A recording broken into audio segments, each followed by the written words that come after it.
Okay, hear me out. The burnished banner will show the warlord that the Sawardi marches belong to the Falaji. Could you pronounce that again, but pronounce both W's like individually? Sawardi. Sawardi. Sawardi. Um,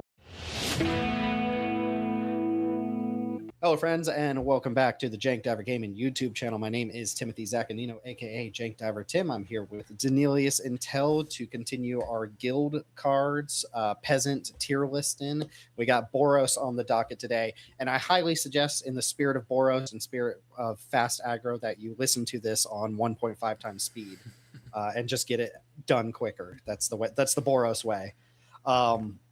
We've got a couple more of these left. As usual, we are going to approach this the same way we've been approaching a lot of our tier lists, and we are going to focus first on the cards that are off arena that we don't have available to us at uncommon or below, and talk about those real quick, and then we'll circle back around to some housekeeping. If you're not joined us for the first, a tier list before, that's kind of how we approach things here. And by the way, welcome if you're one of those people. So we'll jump right into it and kick off with Akiri, Fearless Voyager, which is actually on Arena, but I believe has only been downshifted in paper. So we only have access to it as a rare, which is barrier to entry for us. So Akiri, Fearless Voyager is 1 red-white for a 3/3 of Legendary Core Warrior. Whenever you attack a player with 1 or more equipped creatures, draw a card, and you can pay 1 to unattach an equipment from a creature you control. If you do, tap that creature and it gains indestructible until end of turn. Any blanket thoughts on a Boros equipment just up front? Because that's going to come up a number of times. Are we docking anything for being equipment related, or we're just going to take them at face value? No, I'd say we're boosting it. We're boosting it. Job select equipment are some of my favorite cards in Cube. It's like, heck yeah. I do sort of think that the really dedicated equipment cards are going to end up in the is it oops all seas territory, but this is not one of those. I actually think this card's pretty good. It's kind of like Kutzel is what it reminds me of. Like, you play this on turn 3 after you play your job select 2 or 1 and just get to get the card back immediately, and then maybe you get to use that second ability, maybe you get another card draw at some point. I think it's still probably worse than Kutzel, though, in the end. Like, I'd still say like low B, high C, probably, something like that. Yeah, I think for me, this is a B. There's just enough job select equipment and random things like that floating around that I think it's not unreasonable to get a card the turn you play this. And like, if it's an engine, your opponent has to answer. And that unattached equipment ability, does have some play to it as well, particularly with some cards that, other engines, just being able to protect things on the board. There's just a lot going on here for a card that's a totally reasonable floor. Like, you wouldn't put it just a 3-mana 3/3 in your deck, but that's a good starting place once you've got a bunch of good text on the roster. Yeah, I guess my question is how many equipment do you want to be running in your deck to be comfortable with this? I think it's like minimum 5 is kind of what I'm thinking. I was thinking like 5 or 6, yeah. Yeah. I was going to go for a lower number there, but to realize the value of it, you need a higher number for sure. I don't know, something like B- to me makes some sense. Yeah, I like these. I could see a world too where this card there's just a million. We're getting some more cards. They don't play as well because they make the equipment and don't automatically equip. We are getting some in the Hobbit. We've confirmed that we will be getting at least some amount of equipment on ETB. Mm-hmm. Yeah, three drop engine that is on rate for stats seems like it's hard to get below B there. Mm-hmm. Okay, I'm going to read this card for the first time since Fallout came out. Cool. This is a Craig Boone Novak Guard. It's 1 red-white for a 3/3. Legendary human soldier with reach and lifelink. Really just Boros all over the place there. Oh, Tim, there's so much text left on this card. It says 1 for my baby. That's the name of the ability. 1 for my baby. Whenever you attack with 2 or more creatures, put 2 quest counters on Craig Boone. When you do, Craig Boone deals damage equal to the number of quest counters on it to up to 1 target creature, unless that creature's controller has Craig Boone deal that much damage to them. So 3/3 lifelink, reach. If it attacks, or if any 2 creatures attack, whether this is one of them or not, this gets 2 counters, and then your opponent has a choice of taking 2 damage or having you shock a creature of your choice. The first time. And the second time you get 4 damage, then 6 damage. Also, this is a lifelink creature, so the damage is lifelink. It's actually drain. This is a vampire spawn variant. This seems great. What this card seems ridiculous. 2 creatures is a lot of creatures, but yeah, it is good. I have to assume if you get this off one time, like you're ecstatic, and if you get it off twice, you're just winning the game most of the time. This reminds me a lot of There was that card in TLA that had some similar text to this. It's like, but it was like a 6-drop. It was completely unplayable. I think it was Combustion Man or something. It was like you had to shoot the creature, or they could take it in the face. Yeah, this feels like definitely a card that demands removal, because you assuming you're on the play, assuming you're assertive, you're able to attack. It's like you do this the first time, they say I'll just take 2, and then the second time it's like, wait, do I take 4? Like that's a lot of damage to take. So yeah, it does kind of demand removal for sure. Yeah, I think there's enough notches on this that keep it from being like, having not played it, I think it would probably not hit that absolute top tier for me, but it does seem quite strong. Like, yeah, I would give it a flat B, maybe even B plus. Yeah, B plus sounds good. I don't know that I've processed that card since it came out. Why reach though? Because binoculars give you reach. He's up. Isn't he up in the dinosaur sniper? He's a sniper, and snipers have reach, obviously. Why is it one for my baby? Do I have a Fallout person here? Yeah, because his wife was captured and killed, or captured and enslaved by the Caesar gang or Caesar people. Sure. And then he goes on, like, his whole personal quest is like dealing with that, like the vengeance or whatever, and the despair or whatever. Okay, here's the better question, Tim. Why is Akiri a fearless Voyager? Well, you see, on the plane of Zendikar, his wife died. Oh, there you go. Okay. I think Akiri's a 1v. All right. Goblin Trenches. Vegas. Low-key love this card. It's a 1 red white for an enchantment. It has an activated ability, 2 mana, sacrifice a land, put 2 1/1 red and white goblin soldier creature tokens into play. My only experience with this was in a master set, just bodying people with it. Vintage Masters, yeah. Yeah, it was a paper set that came out later, like Eternal Masters maybe, but just playing it on turn 3 and then just the whole, like, Armageddon yourself and put 8 dudes into play or whatever. Actually, I think that's where the uncommon printing came from, is Eternal Masters. I think that sounds right. I feel like this card was a little more exciting before Fire Magic was printed there. This can't be right to play, but it is super unique. It does something that I can't give you a parallel for. You can my assumption here is you can largely just ignore the 3 mana up at the top. This is like a 5-drop or something. We're playing this right before, like, a turn or 2 before we kill our opponent. We're just gonna, like, pay a bunch of mana, sack a bunch of lands, and during the end step, sack like 3 lands, 6 mana at the end step, make a bunch of dudes, and then play a rogue. Isn't this just... wait, we can't, because we have no mana. Isn't this just worse now than Form of Posse? Because, like, here we're getting like 1/1/1 for each 1 mana that we spend, which is basically what Form of Posse does also, and we don't have to sacrifice all of our lands. Like, isn't this just like very bad these days? I don't know. Probably, I guess you can do it on end step. That's the joke, is you can do it on end step to beat the control player. There's different ways exists. to like, I don't know. break it up, I guess, and I could see the world where you're playing like all the impact tremors, and you're just like, if only there was a card that existed that could give us mana for activated abilities. Omen Hawker with this. Oh my god. I like this card. I really do. And I'm kind of happy to see that it is played often enough to, like, show up here. But, like, your heroic reinforcements and all those other things that just, like, put some dudes into play and give your team haste. I got to imagine those are just better for your Boros section. This is a really cool classic card, but I just can't imagine that this card is contributing to winning. Like, if you're winning with this card, you are probably winning with whatever else. It's hard to imagine. Sorry. In the trenches on that one. So, okay, let's pause here for a second before we get in the cards that we are familiar with. We'll be starting off with a total banger that has held up for like 7 or 8 years at this point.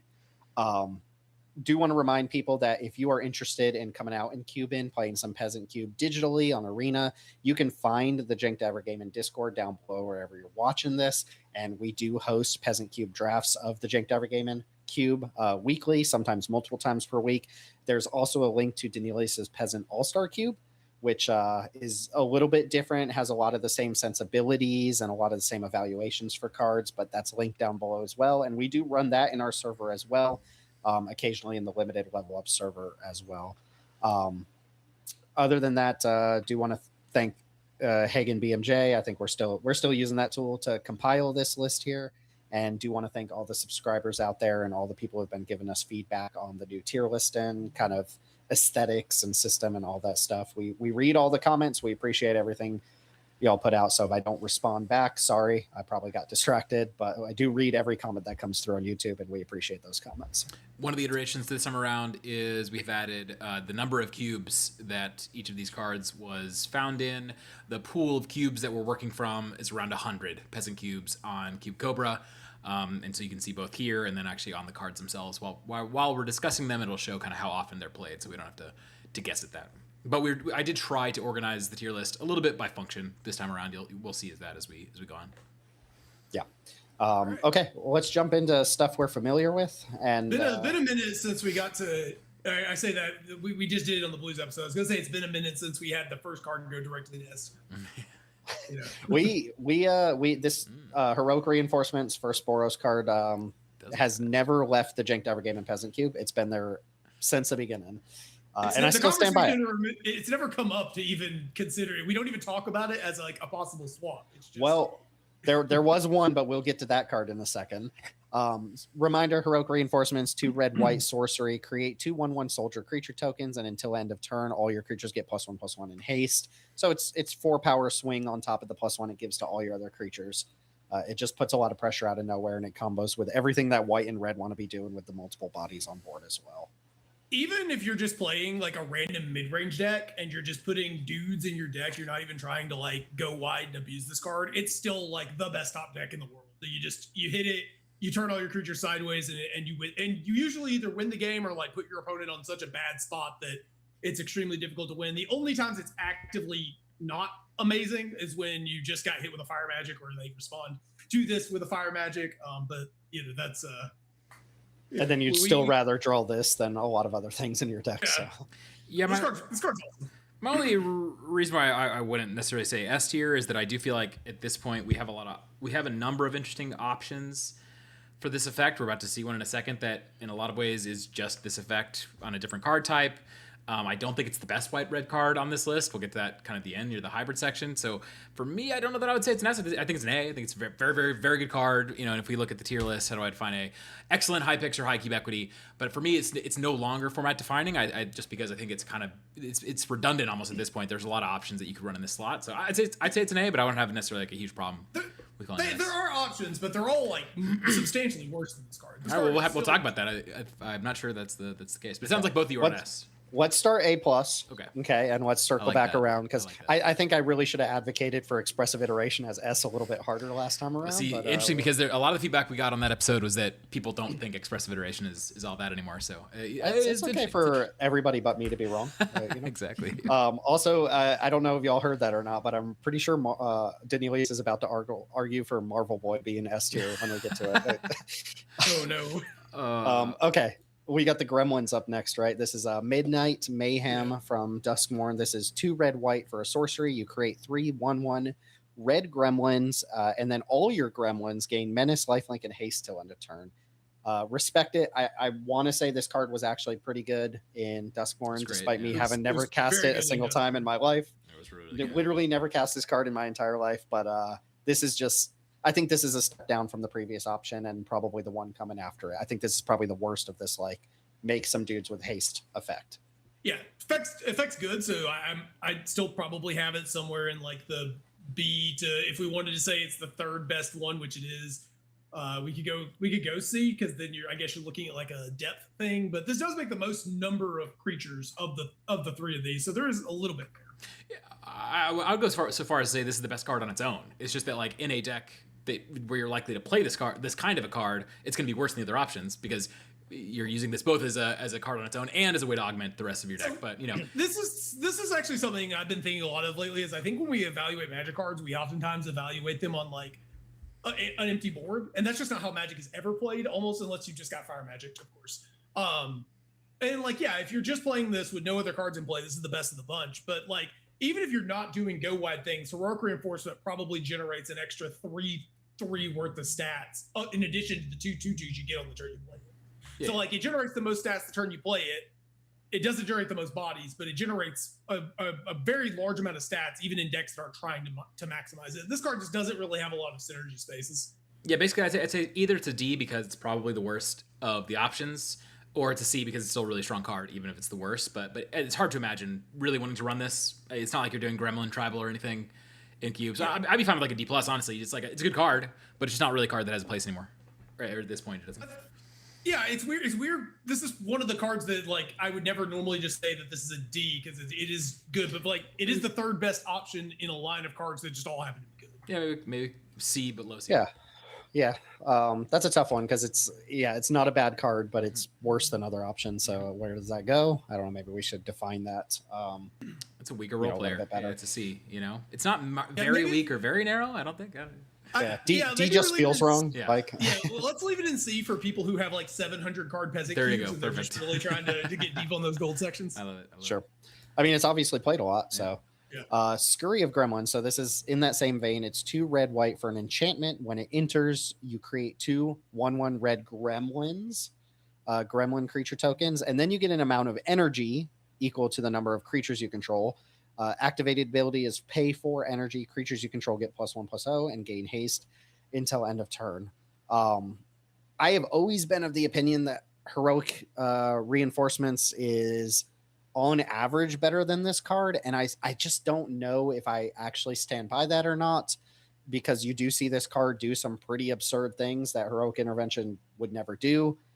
Being able to like bank the haste on a later turn matters a lot. In my mind, if you do the math, you need 2 other creatures in play for this to give you the first activation, and it's like you don't need anything else in play to get the full effect of heroic intervention, but you also get that and then some more often enough that Scurry of Gremlins goes above and beyond. So I don't know. I'm curious, obviously, what you guys think, but also where the cube community as a whole is, because I've gone so back and forth between those two as a comparison point. I think this one does lead to sillier turns. Like this leads to more of like the highlight reel turns where you play it, you bank the haste, and the next turn you do something really, really absurd. I've played both of these cards a reasonable number of times though, and I just my not giving toughness is a big deal. It takes a lot of those trades that would just be clear wins with heroic reinforcements and turns them into trades that don't really, unless you kill your opponent, don't really help you a ton. I think heroic reinforcements is just a stronger card, even with the game object synergies. It's an expensive one too, so it doesn't work particularly well with pixies. You want those cards to be cheaper than this. It's got some synergy space. I think it's a great card. I liked having both of them in the cube when we were running both of them. But if I had to pick one, heroic reinforcements is the one that I think is just a better card. And in terms of flicker synergies, this is pretty hot with Flicker Wisp, right? Like, I mean, that's like one of the hotter synergies you can do with this. So I don't know. To me, the interesting thing is this is played in 2 cubes, and that's the same amount as Midnight Mayhem, and heroic is in 59. That seemed wrong to me. I feel like Scurry is more competitive with these options, and that's really what I was going at the beginning when I'm like, to me, heroic isn't really an S anymore because I can see an argument for running Scurry instead. Scurry's only in 2? Only in 2. So only in 2 cubes? Yeah, only in 2 cubes. I would expect... 59 makes sense. Community service A tier on this one, because I do think this one's really good. Yeah, well, that to me tells me that people also agree that heroic intervention is just better than Scurry. Reinforcements. You said that a few times with a different card, but I know. I do okay. that But no, I mean, I generally agree with Teld's reasoning. I think this is slightly weaker than heroic reinforcements. I don't think it's that much weaker than heroic reinforcements, and sometimes it's definitely better. To me, it's like a B+ level card. I think heroic reinforcements is like an A. Neither of them to me are S level just because they both exist. So neither of them are like kind of these slam dunk inclusions at this point. You can kind of pick either one. In my mind, they're both gonna be really strong. Don't think that's a really fair comparison, but we'll talk about that when we get to the end and we readjust things. Well, I will say if you're at home, curing your peasant cube and you haven't played with this card before, give it a shot. It is really fun to play. Very, very strong. Yep, fun and strong. Not necessarily unique. Arabella, and we gotta shout out Jank Diver Gaming admin Fletcher for calling this card unplayable trash before once we added it to the cube and then playing with it once, and he turned his opinion around real quick. Wow. Okay. Interesting. Arabella is red white for a 1/3 legendary artifact creature toy. When Arabella attacks, it deals X damage to each opponent, and you gain X life, where X is the number of creatures you control with power 2 or less. Notably, besides Finn the Fangbearer, the only uncommon in EDH Rex top 100 commanders, and it's at like number 50. It's like isn't this the number 1 most played Boros commander? I think so. Yeah. This card is nuts. I still think it's nuts. I hate this card. I just hate the play patterns this card creates, but I can't deny that it's really, really good. It's funny because to me this is the kind of card like Terramander we were talking about last time, where it's like my opponent plays it, I'm like I'm dead, I can't beat this card, and then I play it and it never does anything. And it's just like I either can't keep other creatures in play or they just kill this immediately, and it's like, all right, well, no big deal. But yeah, I mean, obviously it's a great high upside card. I think probably an A is my feeling. The hottest thing I ever got to do with this, if you're not playing with the Duke. I was playing a mid-range mirror against an opponent who was definitely able to go big fish me. So I boarded in Arabella and got the game 3 curve out of the Duke into Arabella, and they had their removal spell, but it didn't matter. We Arabellaed into hop to it and then domed them for 5 on like turn 3. Yeah, and it's also an artifact which can matter in a number of ways, potentially for Michikos if you want to kind of go crazy like that. If you're going, you can do like kind of go wide artifact stuff sometimes. Yeah, the downside on this one, the reason I would say that I would probably agree with you that it doesn't hit S is just that this is it very much is what it is. Like, there's not a lot of room for putting this into a variety of spaces. We've seen Boros become much more of a mid-range game in a lot of decks. I might be the one that's doing that the most, but like this Boros-y game objects mid-range deck is something I really enjoy playing. And Arabella doesn't really fit in the main deck of a deck like that, generally speaking. You're just playing too many non-creatures. And so while it is very cubable, it's really powerful, it isn't just like a card that's a slam dunk. You're in Boros, you're always taking it 100% of the time. Okay, here's the question. Is it the best 2-mana, 1/3 gold creature, attacking creature now in Peasant, now that we have Frodo?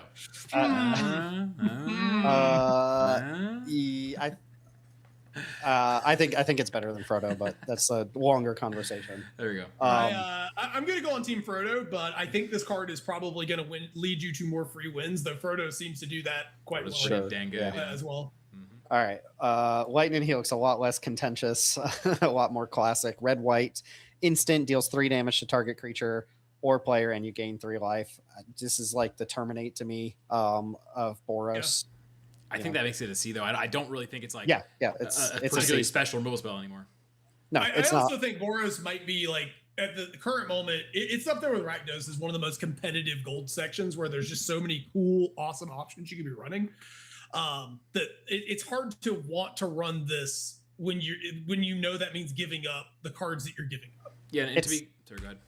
It's the same consideration when this shows up in Constructed. It's a metagame choice when you just want to insinuate more life gain into your cube. That's how I see it. Yeah, and just to remind folks on our tiers, we're not just looking at power level. We're not just looking at kind of how narrow a card is. Like sometimes we'll rate a card lowly because it's going to go into one very specific lane that not all cubes are going to have. We also just these kinds of cards like Lightning Helix, they don't signal a lane at all. They're just 1-for-1 removal. You can get that out of your mono-colored section. It's hard to spend gold slots on cards like this, even though it's a very solid card. Indeed. Very, very similar story, I think, to Rip Apart here. This is red-white for a sorcery. Choose one. It deals 3 damage to target creature or planeswalker, or destroy target artifact or enchantment. This is just a sorcery speed charm, with a couple different things it hits. It's fine. It will play out fine if you put it in your cube, but is it worth the cube equity? Is it better than, another Boros slot necessarily? No, it's fine. It's only ever going to be fine. If this had been an instant, I think I would argue it gets up into B tier just off of the sheer amount of stuff that it would kill. But at sorcery speed, it's pretty clunky. Yeah, you can't. It's hard to get ahead. Very hard to get ahead with these cards. Yeah. I mean, what?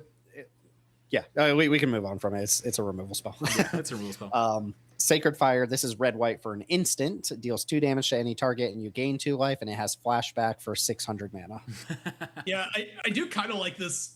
I don't think it's a better card than Lightning Helix. The hitting 3 toughness for the +1 on your mana matters a lot. But I do like this card a lot. It was a card I played a lot in Midnight Hunt, and flashback for 6 million is indeed a downside, but it does mean you generate free value, right? Free value for your 6 mana investment. Yeah, I think it makes it narrower, honestly, than Lightning Helix because it's just more often going to get played in like a more controlling deck than an aggro deck, whereas Helix can go in both. So I'm even fine giving this a D. I think that like the argument for this is pretty poor. I think so. Yeah, I think I agree. Go Ninja Go from Teenage Mutant Ninja Turtles. Best Peasant Cube set of all time Teenage Mutant Ninja Turtles. This is red-white for a sorcery. Choose one or both. Exile target creature you control, then return it to the battlefield under its owner's control. And or Go Ninja Go deals damage equal to the greatest power among creatures you control to target creature an opponent controls. Teld, you could probably voice like why this ended up not working out for us a little bit better than I could. Yeah, so I still read this and like, yeah, this is awesome. It's a lot harder to get in exactly Boros a deck that is able to play this card, because there's not, especially in red, is not bringing a lot in the way of like ETBs you're interested in blinking. And you do need to get some value off of the blink because it's a sorcery. So like we have to find something to do with it. It's also a little bit expensive, but the biggest problem is just that red is not contributing very much. And a lot of times the Boros decks want to play more objects than they do creatures. Whereas like I've actually been pretty impressed with Daydream. Funny enough, I thought Daydream was just going to be a worse version of this card when I read, even though it's a monocolor card. I just kind of assumed that the upside on this would be really good, but Daydream is much easier to fit because your white creatures you can get a lot of value out of those blinks, and you can pair it with other cards that do. Red just doesn't add a lot to the equation here, even if the card itself reads really powerful. Yeah, it was also not very good in the limited set, which is interesting because the limited set had Last Ronin's Technique, it had Mechanized Ninja Cavalry, it had Lita, it had all these cards that we're playing with now in Cube in its white section, and that wasn't enough to make this a particularly strong card. So once again, I'd be fine calling it a D. It's a saucy D, but I think it hasn't really panned out. It needed I think I'd like to put this in C, because I think if you have red ETB, like we had Flame Tongue Copper, right? Like if that was a card that we had access to, and maybe with Electra, that's something you could live. I think it's mostly just that red's not contributing a lot to the equation. And if you can get a cube environment where that's the case, I think this card's really strong. I'm fine with that. Sure. Yeah, my gripe is with the removal mode, not necessarily the blink mode. It's just your creatures are tiny in Boros. Like you don't get to actually kill something. Sure. Whereas if that last line was deal damage equal to the number of creatures you control, not the like highest power, that would have been good too. Yeah, that's another thing I did forget to mention. You're right; it is based on power and not number of creatures. Yeah, you're sitting there with Arabella on board, and it's like all my dudes are 1 or 2 power. I can't kill a 3/3. You know what can kill a 3/3 though? Justice Strike. Red white for an instant, target creature deals damage to itself equal to its power. Cool effect. I don't know if this has been repeated on like a Boros card or anything like that before, but I don't know. This is not a particularly good removal spell. The forever tech against Phyrexian Obliterator. Yeah, already tough. Come up before. Already tough to include just straight removal spells in gold slots. Oh wait, that's really bad, right? Phyrexian Obliterator is when it takes damage. I'm thinking the original one. Whoops. You use it on your own Phyrexian Obliterator. There we go. Yeah. Wait, is that how it works? Yeah. But yeah, it's tough to include removal spells in your gold sections, and if you're going to, I would suggest Rip Apart or Lightning Helix or a different one that we'll talk about later. Yeah, ones that aren't guaranteed to actually kill a creature are rough. Yeah. Okay, Ride Down. This has been printed in a couple limited sets. I've always had a fond spot for this. It's a red-white for an instant. Destroy target blocking creature. Creatures that were blocked by the creature this combat gain trample and then till end of turn. So you kill something that's blocking, and then all your creatures that were blocked by it just get to trample over. They get to still do the damage as though they weren't blocked, is kind of the idea there. I love this card. Sorry, go ahead. Me too. I also like this card. It's not very good. Why are we playing it? It's not very we good. all love it. But it's. Oh, come on. I love this card. I mean, Cons was like one of my favorite. When it came out, Cons was like the greatest limited format of all time. And now it comes out on Arena and I play it. I'm like, ooh, this is not that much fun to play. And man, this removal spell only can target a blocking creature. Like that's so sad. Like Well, as long as you're always attacking, it's okay, right? No, because sometimes they're not blocking. Sometimes they're attacking you back, and it's like, oh, my card that does absolutely nothing. They're not allowed to do that. That's illegal. Right? Yeah. Now this is a removal spell that can get over like the Spinewoods Armadillo or the not Wayline, the stupid fractals or whatever. Yeah. Like that is the advantage of this. But if you're just if you're just a psycho who's like trampling over the rabbit token so that you can like get your X1 through, that's just not good enough. So this falls in the same category as Justice Strike, I think, where it's like cool, potentially powerful. The highs not are very consistent enough. Yeah, the highs are very high. I think this one is better than the others in this tier simply because, like you said, the highs are really high. Sometimes you're going to blow people out, and you don't get that with Justice Strike, right? It's it's always a removal spell. This one, sometimes it's just rotting in your hand, and sometimes it's like dealing 5 to your opponent and killing their best one. Yeah. All right. What are we going into? Equipment Alley now? Equipment Alley. Looks like our, Yep.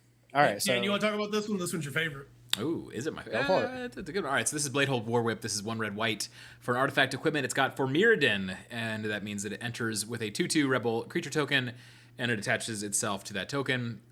Equip abilities you activate of other equipment cost 1 less to activate. Equipped creature has double strike, and it has equip for 5. So it is actually one of my favorite all-time cards, purely because it's from one of my all-time favorite formats, which is Phyrexia All Obi-Wan. And while everyone else was doing red-green stuff, I was doing white-red stuff. I just forced white-red over and over and over again in that format. It was so did I. But I also enjoyed Phyrexia All Obi-Wan and played white-red 7 times. It was beautiful. It was Guys, beautiful. you're hurting our validity here. You're hurting our cred. I love that format so much, but Phyrexia All Obi-Wan is the most underrated draft set of all time. Is it good? No. Is it good?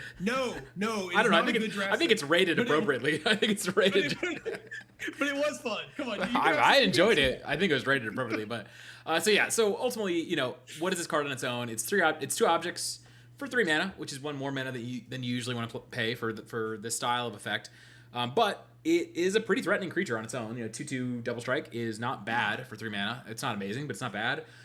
The equipability definitely can matter later on in the game, similar to Samurai's Katana. When you have 5 mana lying around, you put this on your relevant trampling creature or flying creature or whatever, and that can be a game ender. And then that top ability definitely can matter as well. Like it turns your Barbatter Fist or whatever into an equip for free.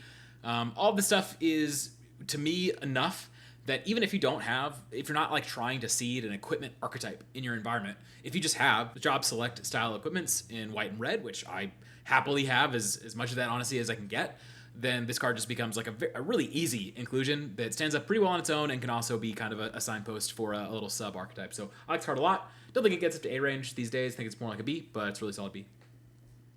Yeah, this is a card that I kind of don't like in the 3 mana 2/2, just as a hard sell for me to begin with.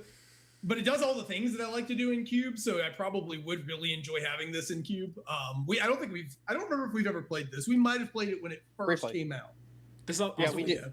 There was a stint where this was one of the better Boros cards until like 2024 and beyond took a big steam and dump on everything that came like 25 years before it. One of the nice things about this card, by the way, is the red class enchantment from Bloomborough. The one that cares about equipment. I'm not Blacksmith's Talent. Thank you, Blacksmith's Talent. Yeah.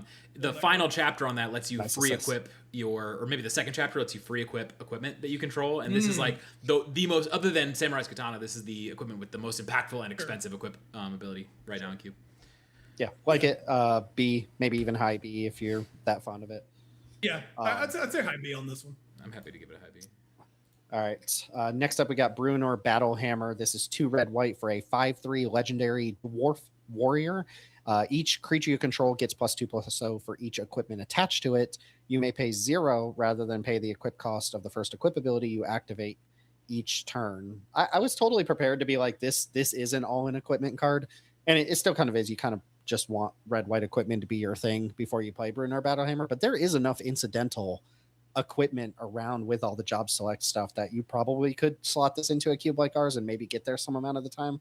I mean, this plus Samurai's Katana is what, a 9/5 haste? That's like, to me, that's like the reason to run this, is like that combo, if you will. Otherwise, I think if you're just planning on like, I'll move my Barbatter Fist to something for free, it's like, who cares? That doesn't really seem that important to me. On a 4-drop creature that doesn't protect itself, has 3 toughness, so it dies to 1 mana removal, and doesn't draw cards. That's the problem. Well, it does make the Barbatter Fist a 5/1. That's true. I don't know. I'm inclined to say like low C or high D, honestly, just because again, 4-drop dies to a lot of things. Doesn't have, it has kind of an ETB. It gives a little bit of haste. That's, I think, the argument for it. Is there's some haste damage that it can kind of give. So maybe that's enough for C. The problem is that it's so contingent on cards that are already like relatively high draft picks too. These living weapon equipments are not just cards that you'll sometimes will Barbatter Fist, get it super late, but like Dragoon's Lance and a lot of those, the better ones you don't see them late.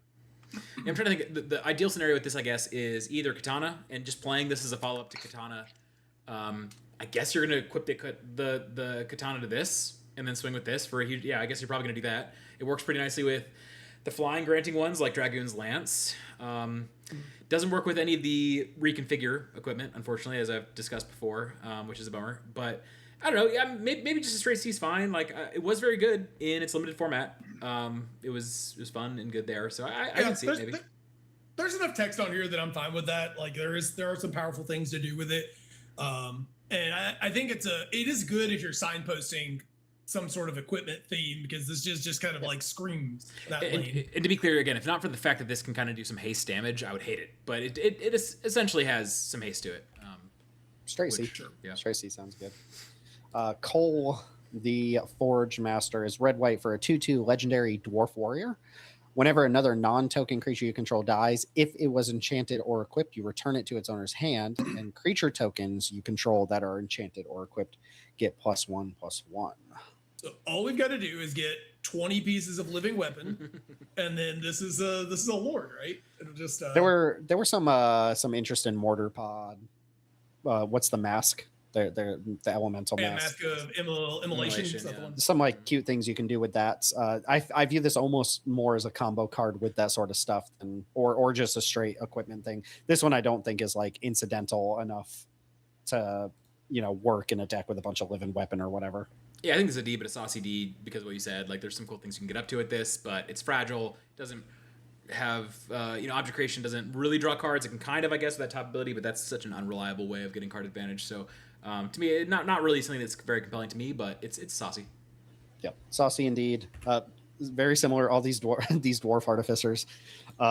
This is Rayav Mastersmith. It's red white for a 2/2 legendary dwarf artificer. Whenever a creature you control that's enchanted or equipped attacks, it gains double strike until end of turn. Okay, this one is way saucier than the other two. I think it's a combination of cheaper, still works with our living weapon equipment, and threatens legitimately large amounts of damage for 2 mana. Like, my recollection, this was in Mom on the bonus sheet, and it was like its own archetype essentially, like built its own deck. That was pretty strong. The core halberd was like the thing. Yeah, I could agree with that. I don't find it very compelling personally, unless you're going all in on equipment. It's very much a 2 minute 2/2. It's the same. It's the same deal. Like if you're not going all in on equipment, the argument's kind of hard. But if you are, this can just rock your opponent out of nowhere. I'm fine giving this a C. I think, to me, the biggest reason why I like this more than Cole is that in Cube, the vast majority of equipped creatures are tokens, and so that top line is pretty hard to leverage, at least in our environments.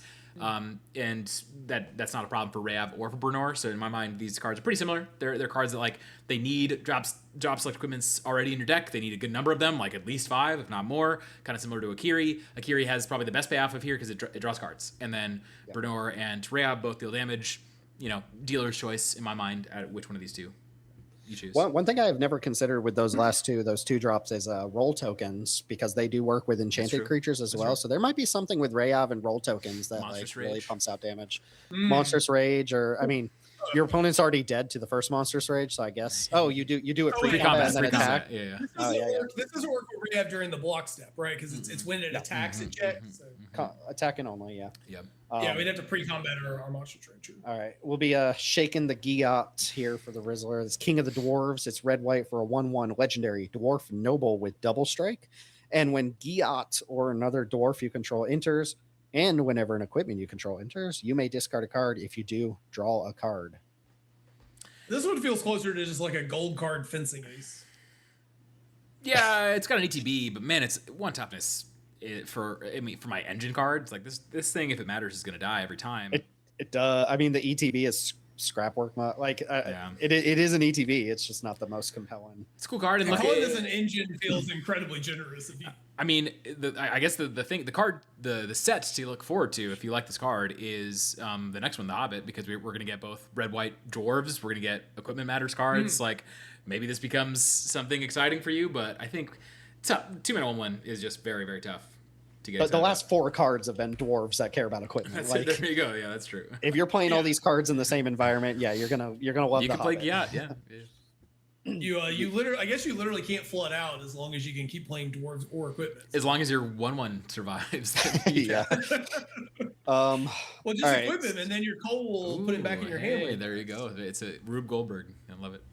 So this will be a nice check-in for us, because I think this was our highest graded card from the entire Secrets of Strixhaven review, if I remember correctly. If not, it was in the top 2 or 3. It was one of them. Yeah. Practice Scrollsmith. This is red, white, and a red-white hybrid, so 3 kind of color-intensive mana there. It's a 3/2 dwarf cleric with first strike, and when it enters, exile target non-creature, non-land card from your graveyard. Until the end of your next turn, you may cast that card. And notably, that's not just instant or sorcery. That can hit artifacts and enchantments as well. So where are we at on this? How's it played out for everybody? I haven't seen it that much, honestly. Because white red, at least in my environment, I think also in yours, is often going to be doing this go wide aggro thing where Scrollsmith doesn't really matter that much. And then another common way that white red plays is in the kind of builder's talent, game object, recursion, pixie space. And Scrollsmith can work really nicely there, or it feels like a card you want there sometimes, but not always.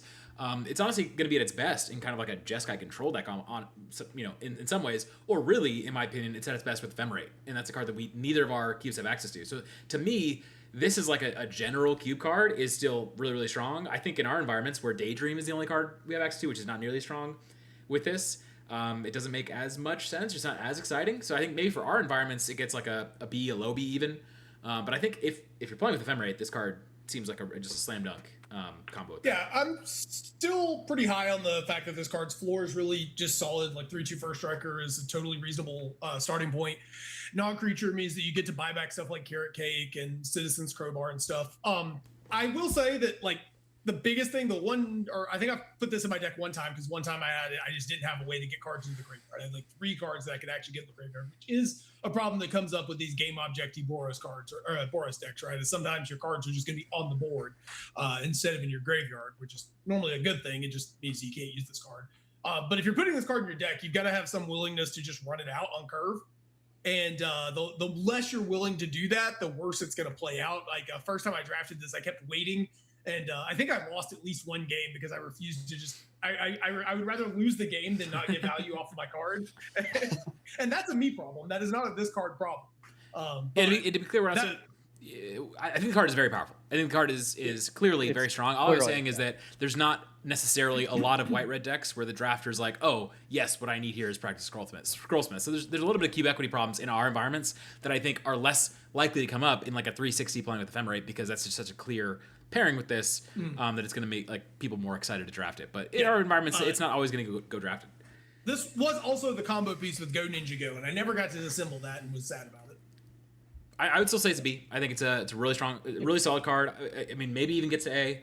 I could see it, but at least a B. I think that the reason for me why it doesn't get to A is what I'm saying before is like there's a lot of white red decks that just won't care about this that much, even if it's a pretty strong card. Yeah, cosign. Yeah, I think I agree with that. Yeah, still like the card.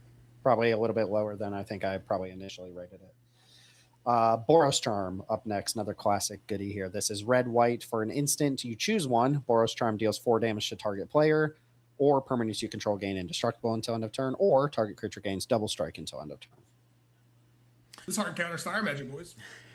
Yes, if you've got red-white up. It's a fascinating card. Like I will say, I mean, it counters fire magic. It doesn't counter any of the black sweepers, which is a big problem because half the sweepers in my environment are black. So it does if your opponent's at 4 life. Well, that's the thing. Is like this is not a terminate. Like this is not a terminate. This is something very different. This is giving you a lot of very weird options. I have a hard time using a cube slot on this, I guess is my issue. It's like, what are we trying to incentivize with this? What lane are we trying to push? Just aggro? We're saying be aggressive? I don't know. But it's hard to imagine actually including this in cube. But if I played a cube where this was in it and I was drafting a white red aggro deck, I'd probably happily pick it up. I sort of feel the same way. Like I'm probably always playing this if I'm playing white red aggro, but I'm not putting it in a cube. Feels like a C to me. It's so narrow. Yeah, it feels like a C to me. Sure. Yeah. Cowardly C. I don't know exactly. I mean, it's a very cool card. Has a long cube history and powerful environments and constructed environments, but it's a cube equity consideration. It's hard. Yeah, it's hard to think of a lot of reasons why you absolutely want it. If only that deal 4 was to any target. I mean, I guess one of the reasons why you want it is if the sweepers in your environment are limited to red. Good. If there's a lot of red sweepers in your environment, this gets a lot better. But if there's assuming there's black sweepers, then tough sell. Okay, next up we've got Frontline Rush. This is red-white for an instant. Choose one. Create 2 1/1 red goblin creature tokens, or target creature gets +X/+X until end of turn, where X is the number of creatures you control.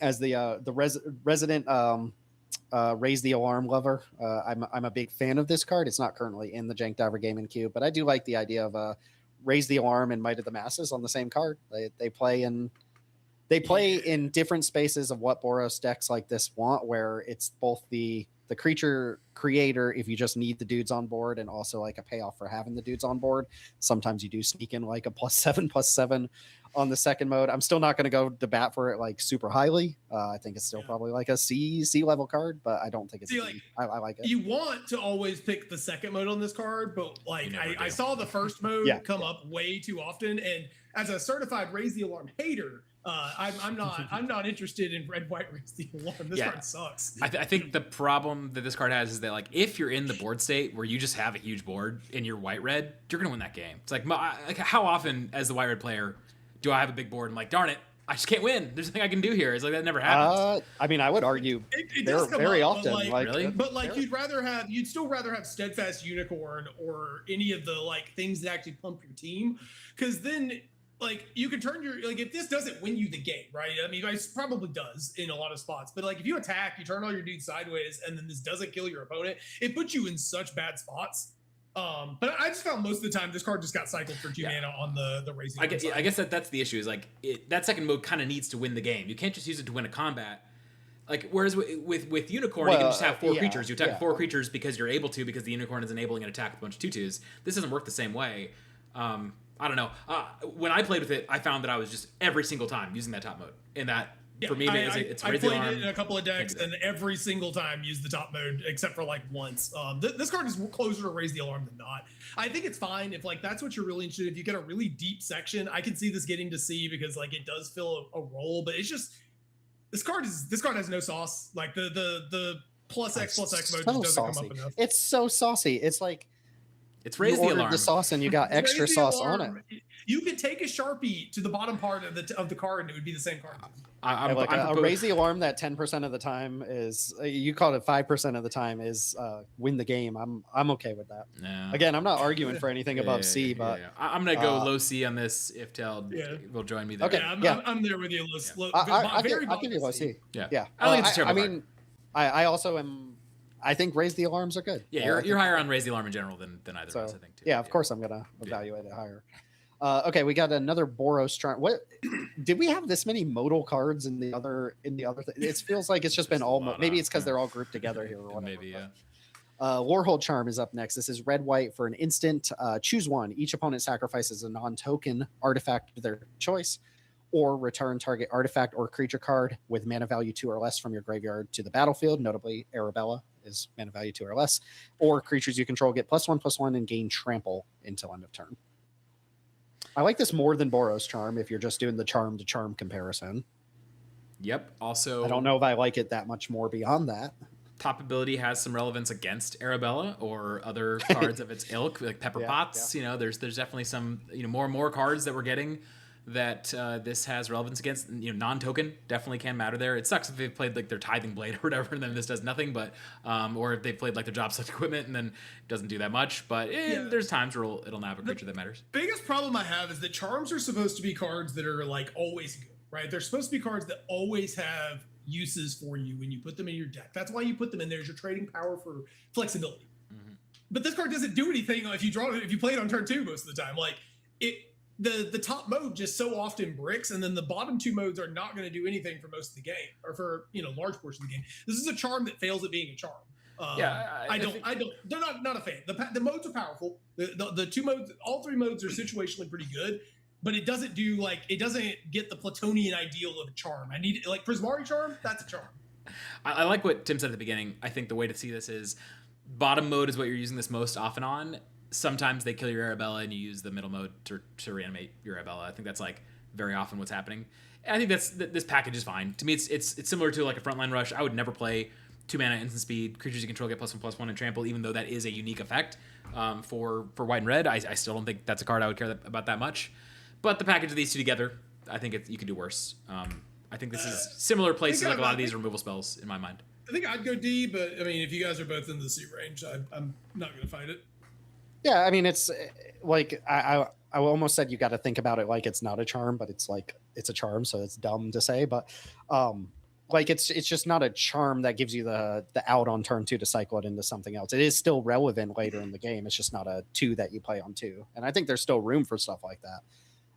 Especially if you are just like a low curve thing with engine pieces or win cons that fit that second line of text, I think this is a nice backup to your Arabella or your other important. And you can 2-for-1. You can 2-for-1 with that second line of text. You can remove it's instant speed, so you can reanimate a blocker it's like that. It's like something. It's clearly not like a super powerful card, so like C range I think is appropriate for it, but I can't go higher than that. Yeah, agreed.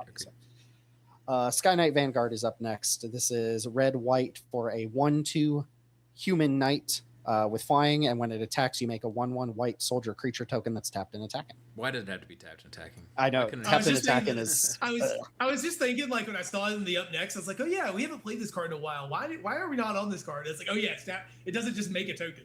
Okay. Is this not kind of like what's Logamos? Isn't this kind of like a Logamos in the sense that, like, yeah, it's mobilized. I guess that's what it is. It's just mobilized 1, right? Yeah, it's better than pretty much it's better mobilized.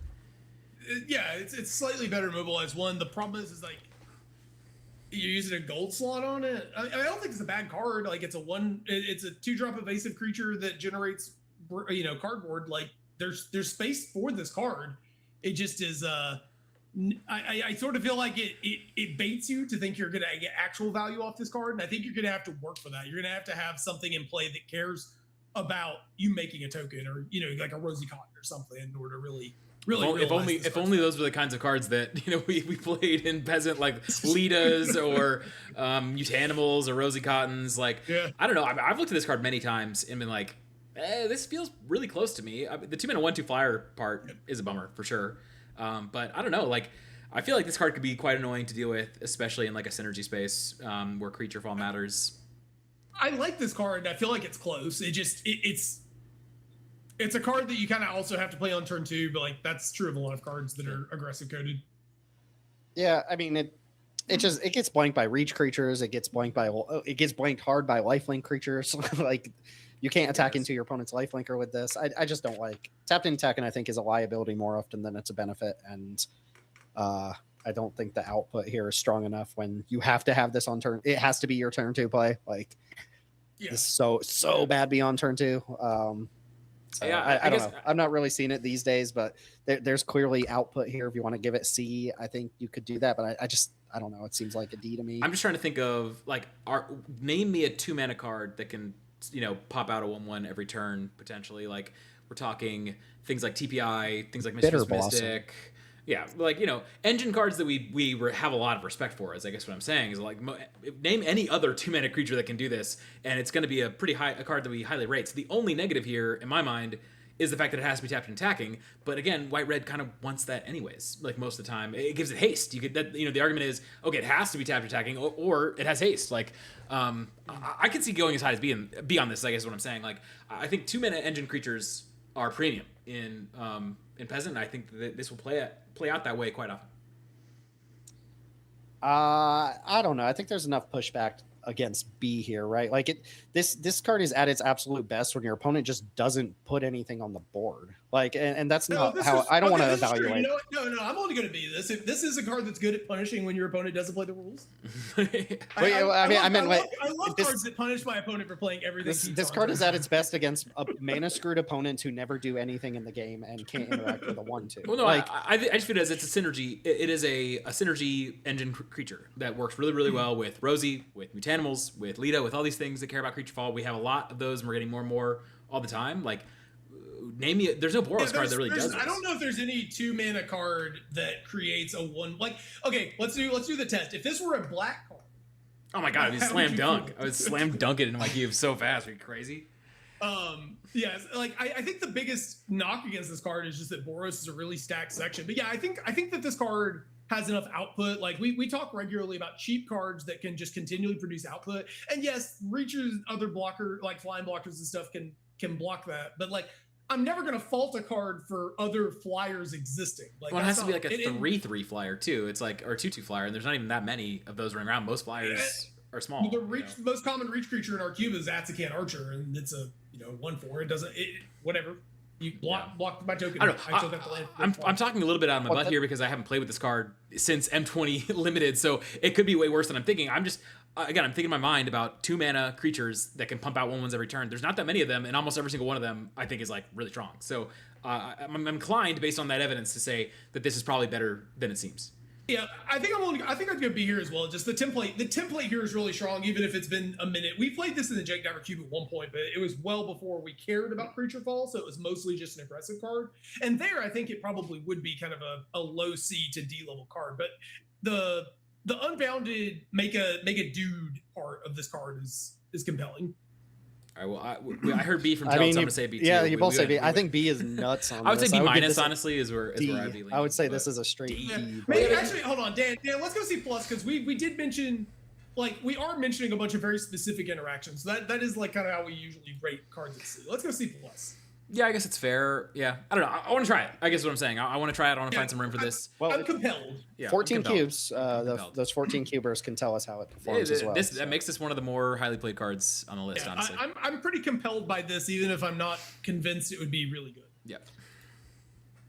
These people. Okay, so we've got Baird Argivian Recruiter next. This is red-white for a 2/2 legendary human soldier. At the beginning of your end step, if you control a creature with power greater than its base power, create a 1/1 white soldier creature token. Haven't really thought about this one in a long time. I remember it being like underwhelming, but I don't know. I read this text box and I'm like, no, this was good. There are a lot of ways to get a card with base power greater than its base. Mm-hmm. I guess this answer is an answer to Denelius's question of 2-mana plays that. And I played this for a bit and I liked it a lot. Yeah, no, I like this card a lot. Yeah. I don't even remember why I took it out. The more living weapons we get, the better this card gets. The more roll tokens and all that sort of stuff. The random things that buff creatures that just kind of incidentally do it. I think this is a card that's like, if we play this, I mean, if we got Mandibular Guide, obviously it's great. It's just incredible. But like, how many of these effects do you need to have in your deck before this is good, right? And like, again, at least 5, preferably 8, is what I'd say. And you probably have that. You have that way more often than you have 5 equipment in your deck. For the equipment, Rosy, Mutanimals, all that stuff can help you get this done. Oh yeah, like once you get Rosy Mutanimals and all that, they kind of just get this running on their own while also just synergizing with the extra creatures you're making. Like, okay, this is probably better than the card we just talked about, because this doesn't require nearly as much out of you, and you get to build a board. I definitely agree with that. Yeah, I like this one. Yeah, we played this for a while, well before we had all the access to the powerful engines that do this thing. And it was decent then, and I think it's only gotten better in cube spaces since then. I can see this card eventually going up to A if it's just like really, really easy to do that. Like if you just have like 5 Barbed Batterfists in your cube, or in like 10 in your sections. Yeah, I took Baird out for Arabella, I think, ultimately, because it's like on 2, if I'm playing White Red Dagger, I'd rather just play Arabella than Baird. But yes, this is a nice little value pot. Yeah, well, they're doing 2 kind of different things too. Yeah. I think that Baird is more of a value card. Don't look at the set symbol on that one. Leave it at that. Yeah, so, no, it's D tier. I'm sorry. I'm sorry, I messed up. All right. Form a posse. This is X red white for a sorcery. Create X 1/1 red mercenary creature tokens with tap target creature you control gets +1/+0 until end of turn. Activate that only as a sorcery. This is really, really bad in OTJ. Unfortunately, it's a unique card for Peasant. There's not a lot of like X. I mean, this I think is the only one of like X make X 1/1s.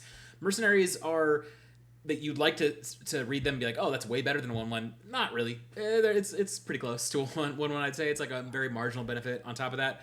So then you're looking at like the deal you're actually getting here. 4 mana for 2 1/1s is awful. 5 for 3 1/1s is not much better. So you're really talking about needing to spend 6 mana or more on this before you're really getting much out of it at all. What kind of white red deck is doing that? Still not even that impressive with like triplicate spirits and stuff around. The only place I mentioned this at all is like in a really spells focused cube where you're trying to create a Strixhaven like environment. We talked about this in the past.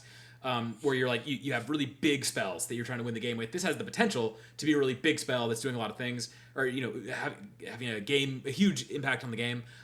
That to me is like a C- at best, but I prefer to just give it a D. Yeah, I like D here. I think that's narrow enough that I'd give it a D with that caveat. Yeah, that if you're trying to do like the big spells thing, this is a signpost for that. It's like a 5+ mana spell before it does really anything of note. So. Honor Crop Captain is up next. This was one of the OG Peasant Cube Boros cards for us. It's red-white for a 3/2 human warrior. Whenever it attacks, other attacking creatures get +1/+0 until end of turn. Clean text box. Really the day we cut this from the Jank Diver game in Peasant Cube was the day everything started going downhill, and so we knew that Magic was washed. I mean, the huge bummer with this card is that we now get 2 mana 3/2s with object advantage on them. Like in multiple other guilds, it just makes and trample on top of it. It just makes it hard, makes it tough. Cool card, not a bad card, but I think the fact that your opponent gets to go Vine Reap Mentor, block your Honor Crop Captain with their Vine Reap, and now they're up 2 objects on you is like, man, that's a tough trade. Shame. Yeah, I'd say C. It's still a solid card, solid little beater, but Arabelle also mogs it at this point. Yeah, I think we probably have to stick any card that's a simple text box that still holds up in some capacity into one of these tiers like that. You can't just throw it. 2 mana 3/2 with upside is Solid, like a C minus. Like I don't know how you go to D on a 3/2 for 2. That does something else. Yep. Falaji Vanguard is 2 red white for a 2/3 human soldier. It has first strike, and whenever it or another creature enters the battlefield under your control, target creature gets +2/+0 until end of turn. Okay, hear me out. We played this card, and then we rally a posse, or we form up a posse, and we get a bunch of triggers. Hell yeah. Triggers can go anywhere, and they trigger off any creature coming in. Okay, hear me out. The Burnished Banner will show the Warlord that the Sawardi marches belong to the Falaji. Could you pronounce that again, but pronounce both W's like Sawardi. Sawardi. Sawardi. Yeah, this card was dope in Brothers War Limited. And yeah, if you're playing this into your choose one of many make 3 objects, make 3 creature spells after this, then you're probably gonna win the game, or you feel really good about it. But you have to play a 4 mana 2/3 that only has a slight impact the turn that it comes down. So I don't know. I think it's a lot harder to justify a 4 mana 2/3 in Cube than it was in Brothers War. Yeah. This still trades off versus a lot of 1 mana removal spells, but it's a saucy card. It can end the game very quickly. You can't play 4 drops that die to cut down. Yeah, it's tough sell, but there are situations where you'll play this and win the game the next turn. But I think it gives +2/+0 the turn it comes down as well. Yeah. Akiri Shikari. Sorry, not Akiri. Akiri Shikari. Arcbound Shikari, not Akiri, is 1 red white for a 0/0. 3 mana 0/0. Let's go. Artifact creature Cat Soldier. It has first strike. When it enters the battlefield, put a +1/+1 counter on each other artifact creature you control. And it has modular 2, so when it dies, you get to put its +1 counters on another target artifact creature. Yeah, this is a C because you have to have a very specific like affinity cube style environment. Is it even? But if you haven't played with this card before, it is absolutely perfect. Like, this card is really good. Okay, hold on. Like, is it even if you go artifact creature, this that is the ideal scenario. Then it's 3 mana for a 2/2 that puts 2 counters on something. That's the exact same card as what's the green 3-drop? That's good. Well, yeah, but the green 3-drop that does that we gave like a B2, and that's like the ideal scenario. I guess maybe the ideal scenario is you play more cards. And then I guess. All right, fine. I guess I'll give it a C. It's really hard for me to imagine the cube where this. It's a C minus because the environment you need to make this work is very, very narrow. Yeah, I mean, it's Affinity Cube. Like I have this in Affinity Cube, but like that is the environment. But what peasant cube that's fairly normal at all could make this happen? I guess the answer is there's 4 because there's 4 cubes playing this. Kind of why C's exist. Right? Yeah, I suppose that's true. Sure. Nyxborn, Hero of the Nyxborn. I hate that name so much. It's 1 red white for a 2/2 enchantment creature, human soldier. When Hero of the Nyxborn enters the battlefield, create a 1/1 white human soldier creature token. Whenever you cast a spell that targets Hero of the Nyxborn, creatures you control get +1/+0 until end of turn. So heroic, just not written out as heroic there. Yeah, and pretty much the same argument in my mind as Shikari. This is only for the theoretical heroic cube that we've talked about. Well, hold on. Even in that cube, wouldn't you rather have Annex and Signy? Or maybe you just run. No, I think this is better than Annex and Signy because it comes with 2 objects, so it's just better against removal. Oh, no way. Have you played Annex and Signy? If you assume creatures always die every single time, then yes, this is better. If you assume that your creature survives some amount of the time, Annex and Signy is I agree with that. Better than this card. Yeah, I agree with that. That if the creature survives, it's obviously better. I'm just saying, like, especially in our spells matter cube, are we really saying that we're playing a spells matter cube where we're expecting our creatures like this to survive that often? Like, I don't know. Well, I assume the removal is going to have to be a little clunky if we're making heroic work. So, like, yeah, probably. I think there's some percentage of your games that they're going to live. Is Annex and Signy on this list? No, because not played in any cube currently. This is played more than But Annex and this is? This is played in 2 cubes. Yep, Okay. 2 cubes. Okay, sure. Hold on, wait. Did the downshift for Annex and Siamede only happen on Arena? Even if it only did, people basically treat any printing below rare as a reason to run it in their peasant cubes in paper, as far as I can tell. Okay. I mean... Okay, well, if you haven't played Annex and Siamede, that card is really silly. If you have the stuff to make Hero of the Nyxborn work, like if you're playing it because you care that second ability will trigger some of them out in the time, I think Annex and Siamede is like substantially better than this card. Yeah. That card was... Oh my but god. we can argue card, about a card that's not on the tier list. Doesn't make too much sense. Yeah, maybe we can move on. Maybe it's better. I personally, I love my cards that are good against removal. I think that we've had this discussion many times. I don't know why it would be different for Annex. It's like this card makes 2 objects, so it's in my mind. It's just like it's starting from such a higher place than Annex. Yes, Annex's ability is way better, but I like my 2 objects for 1 card personally. Sure. This does not make 2 objects, so we can skip that one. Next one doesn't make 2 objects, so we can skip that one. He's got those Urza glasses on. Yeah, he's rocking it. This Conduit Goblin, it's red and a white for a 2/2 Goblin Warrior. When it enters, you get 2 energy counters. At the beginning of combat on your turn, you can pay an energy. If you do, another target creature gets +1/+0 and haste until end of turn. 1 cube, huh? I kind of like this card. I think 1 cube is a little... Do you know which cube? Selling it short. You know which cube? Perhaps the Danelius Peasant All-Stars cube. Oh, we should plug that in the description down below. Yeah, I think this card is really solid. I think that it makes sense why people don't run it. Any energy cards in my mind kind of get taxed because people are like, I don't want to be seeding that into environment. I think that's totally reasonable. But if you don't have a problem with that, then this turns your Annex, not your Annex inside me, your Anep. This turns your Anep into a hasty 5 power trampling creature on 3, which is, pretty cool. So I think this card is quite strong. And as long as you can get over the energy text on this, I would be fine giving it like a B- or a C+. Don't have a strong feeling either way. I think the biggest, if I was going to pull a reason why outside of the energy thing that this card might not be as good as some people want it to be, is that a lot of times these decks are these like Boros spaces. They're very committed to doing the tokens thing, and if like you're all in on making a bunch of 1/1s, this card's less exciting. Like you want to have an Inep or something that's reasonable at attacking in order to kind of curve into this. But as long as you're doing that, this card is really strong. At least it's some kind of like the rally the goblins or gremlins or whatever. Yeah, I think that card. I think the main downside for this, other than energy, is that it doesn't necessarily make as much sense in a go wide red deck, and so people don't necessarily treat it. Yeah, so from that perspective, I think C+ makes. But yeah, sense. If you're just doing like a curve out aggro deck, this card's really strong. Mm-hmm. Mm-hmm. Do you think there's that many people out there, peasant cubers, who are like energy adverse to have that only show up in 1 cube? It's come up in that peasant cube Discord. It comes up. At least a few people have mentioned that they just won't play cards with energy to keep their players. Yeah, it's just like I get resource that to keep track of, and it suggests a lane. I understand. It's way easier on Arena. Way easier. Yeah, digital gaming, folks. Mm-hmm. Digital gaming. Agreed. All right, Shadowfax, Lord of Horses, is 3 red white for a 4/4 legendary horse. Horses you control have haste. Hey, Tim, what is the meaning of haste? Well, haste means, good flavor nod there, good flavor. Whenever Shadowfax, Lord of Horses, attacks, you may put a creature card with lesser power from your hand onto the battlefield, tapped and attack in. This was a little bit of a darling in the Jank Diver Gaming Cube for a good bit, maybe a solid year, that we just didn't want to cut this card. This card does some of the dumbest things you've ever seen. Give some examples. It's fun.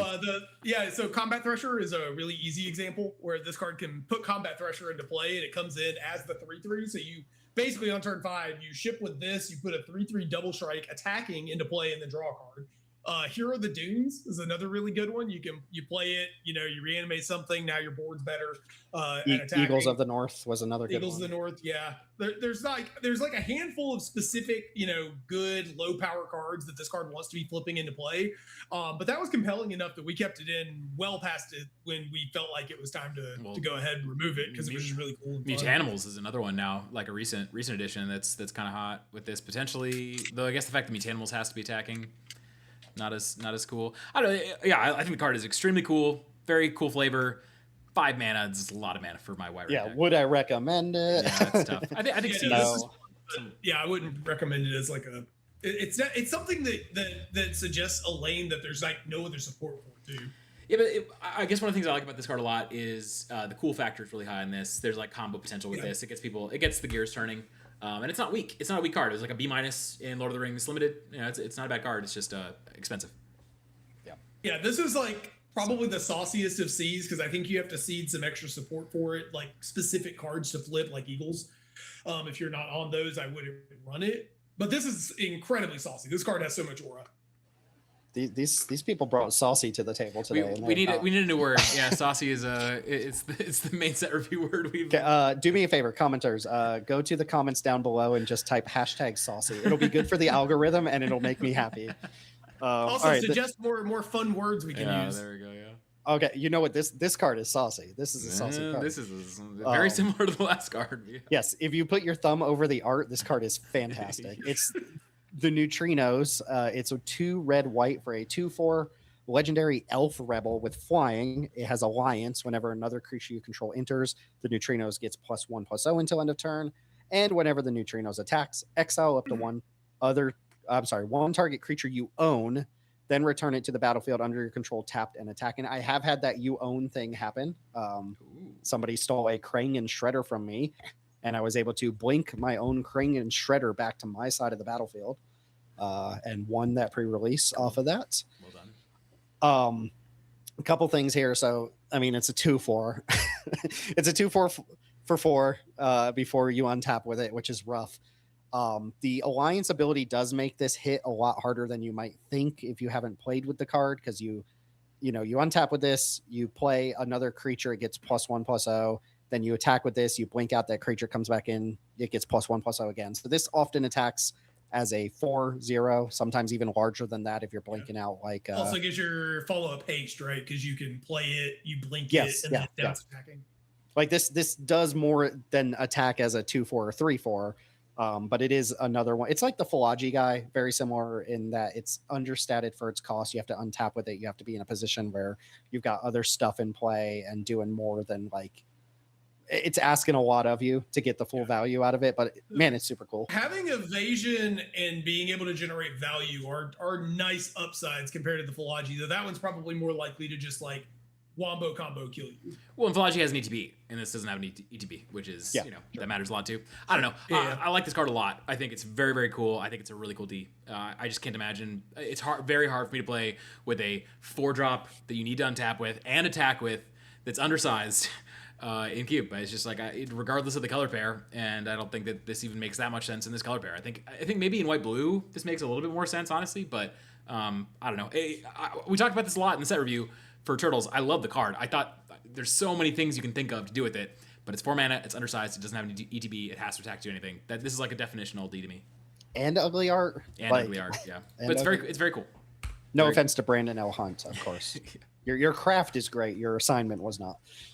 Next up is Zidane, Tantalus Thief. This is 3 red-white for a 3/3 legendary human mutant scout. That's spoiler alerts for Final Fantasy IX, by the way, if you haven't played. When Zidane enters, gain control of target creature an opponent controls until end of turn. Untap it, it gains lifelink and haste until end of turn. And whenever an opponent gains control of a permanent from you, you create a treasure token, which I just got a minor itty bitty gush. I love the flavor of like being holding someone captive, and then when you give it back, you get treasure as your like ransom. Yeah, I like that little touch there. That's cool.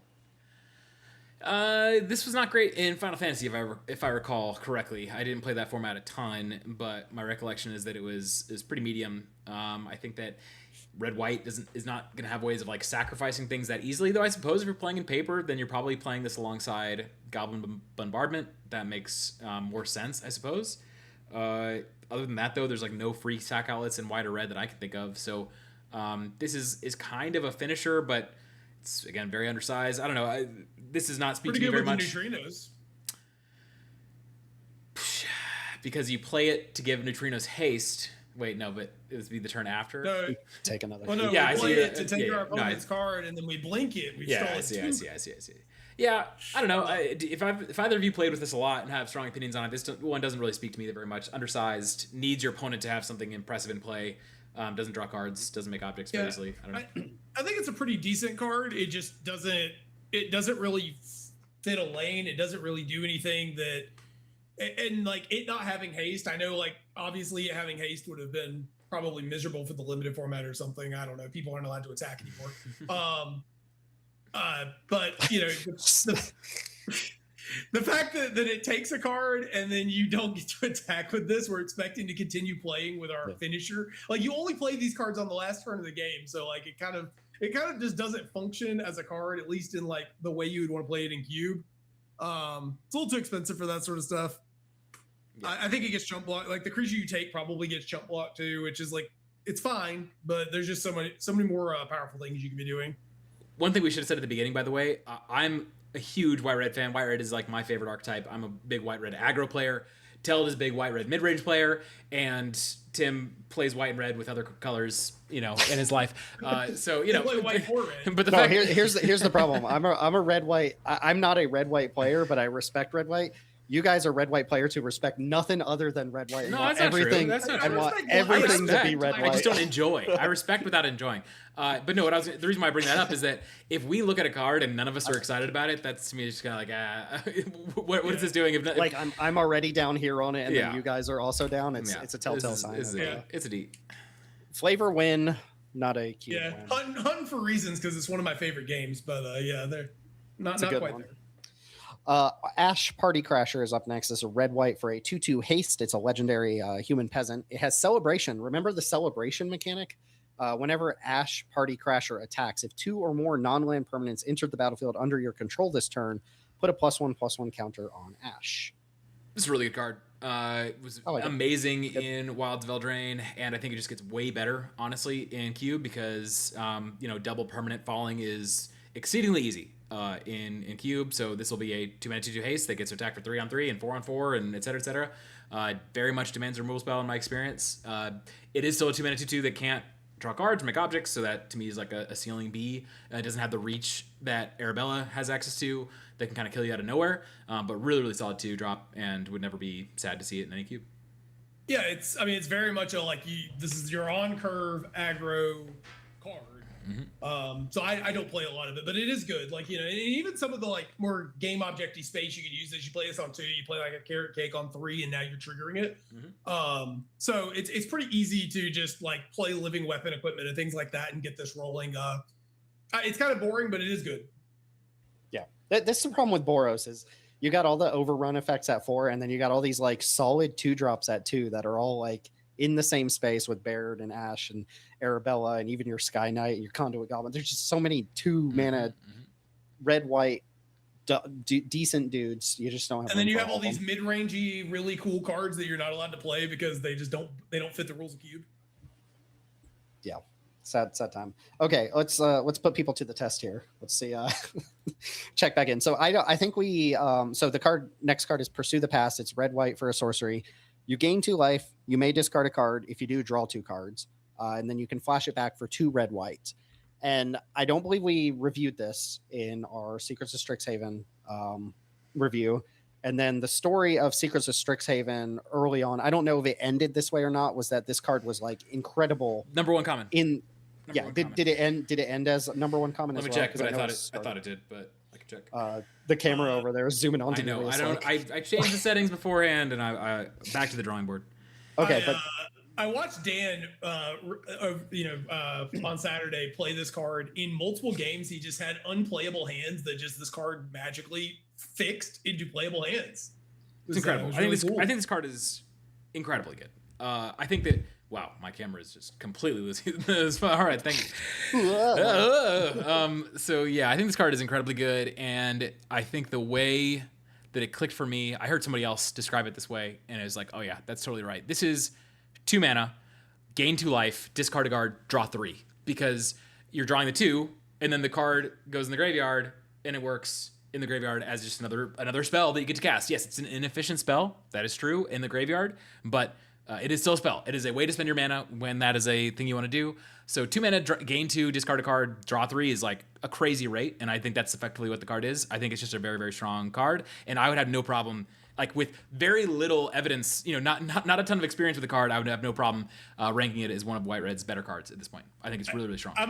I'm kind of going to sign on to this because whenever I've played non-game object white-red decks, when I've been forced into playing white-red aggro, my biggest frustration is how little agency you feel playing those games, because you'll draw one or two too many extra lands, and now you like literally cannot win the game. And while this card does not directly contribute towards your aggressive plan, the fact that this digs for your heroic reinforcements, it digs you out of mana pockets, like it helps you find the card, because usually these like really aggressive white-red decks, they have like 5 cards in the deck that matter, right? There's a bunch of cards in the deck that you're playing like, I don't want to say filler because that's kind of sounds dismissive, but like you're playing cards that the point of them is to like make a bunch of things, and then you need things to take advantage of making a bunch of things. And this card helps dig for those. In the game object decks, this is just a really good deck, a really good card, because those cards are just value trains, and this card is and to be clear, value. I don't know that I'm ever playing this in my most aggressive white-red decks game 1. But that's the other thing is like even in my most aggressive white-red decks, I'm trying to draft a pool of cards so that in my sideboard games I can get bigger. This is the exact kind of card that I want. Yeah. In the like access you to. know you're gonna have to go longer against the green and the control deck. So like having this card in your sideboard is like a 1-card plan. Yeah, I actually kind of agree. Like I this feels like a big miss on our part in the review, but like it's pretty easy to miss how powerful flashback is. Yeah, I wouldn't even call this a miss, because nobody like even looking at the card right now, knowing what we know, like this is not the type of thing that like anybody would be like, wow, look at this card. I'm on the border here, like just kind of like with heroic reinforcements. To me, this card's like on the border between A and S. Like I think this card is legitimately might just go in every deck. It doesn't assert, it like does kind of grind, or excuse me, it is a grind card, and so it probably is A, because like you don't want it in your like you said, your most aggressive decks. But this card's really powerful. Like I watched it dig you out of so many holes that it's just like, if you did not have this specific card was not in your deck, you would have just lost the game on like turn 3. When this card has been in my deck in cube, there's no other card I would have rather drawn. Like at any point of the game, I think it's just really, really strong. The gain 2 life on top of what it's getting to do is so huge. So I don't know. Personally, I would say it doesn't touch S. I think it's like squarely an A, or maybe even like top of B. But I like it as like a hot take A, purely because again, in my most aggressive decks, I'm not going to ever main it game 1. But in every other scenario, I think I'm gonna be really, really happy to have it. Yeah, I think I'll sign on to that. I think heroic reinforcements, I think I'm still going to end up arguing just should be S when we get to the end of this. But like, Pursue the Past has been really, really impressive in the limited amount of time I've seen it. I like A, and I also just want to point out, I like what you said about the flashback there. It's a big problem I always have when people evaluate Faithless Luden, is they always say it's card disadvantage, and it is not card disadvantage, it's card parity. It literally draws you 3 cards. It puts a card in your graveyard and then 2 cards in your hand. So yeah, I like, you could say that of any flashback card, but yeah, this card has been super impressive. Breakout from SOS that I think has carried over like how impressive it is over in the cube. Esther, Caparocti Sunborn. I've always said Capricoti. I guess that's incorrect. Caparocti. Kappa what? Kappa Tech Wrecker Sunborn is two red. Oh, I'm sorry. Can you go back to Pursue the Past for just 1 second? Sure. Just put it on screen. Can we get a nice little thumbnail of us going like just one of these for the come on, hit me with one of these. Wait, you're pointing in the wrong direction, aren't you? Is it? Oh, am I? I don't know where I am on your screen. Oh, point the other direction. Yeah. All right. Caparocti Sunborn is. Teld was still pointing the wrong direction. Am I? Well, wait, hold on. All right, you guys need to point. Let's see. You guys point to your right. Okay. We'll go 3, 2, 1. Yes. Yep. And put your finger near your face, because that's the only thing that's actually gonna be. Okay. Yeah. Okay. Hit me in 3, 2, 1. Okay. All right. Caparocti Sunborn. Okay. Caparocti Sunborn.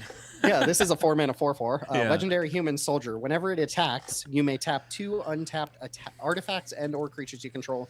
If you do, discover 3, and that's kind of like the cascade for a 3-drop or less, but. If you can't cast the spell, you can put it in your hand.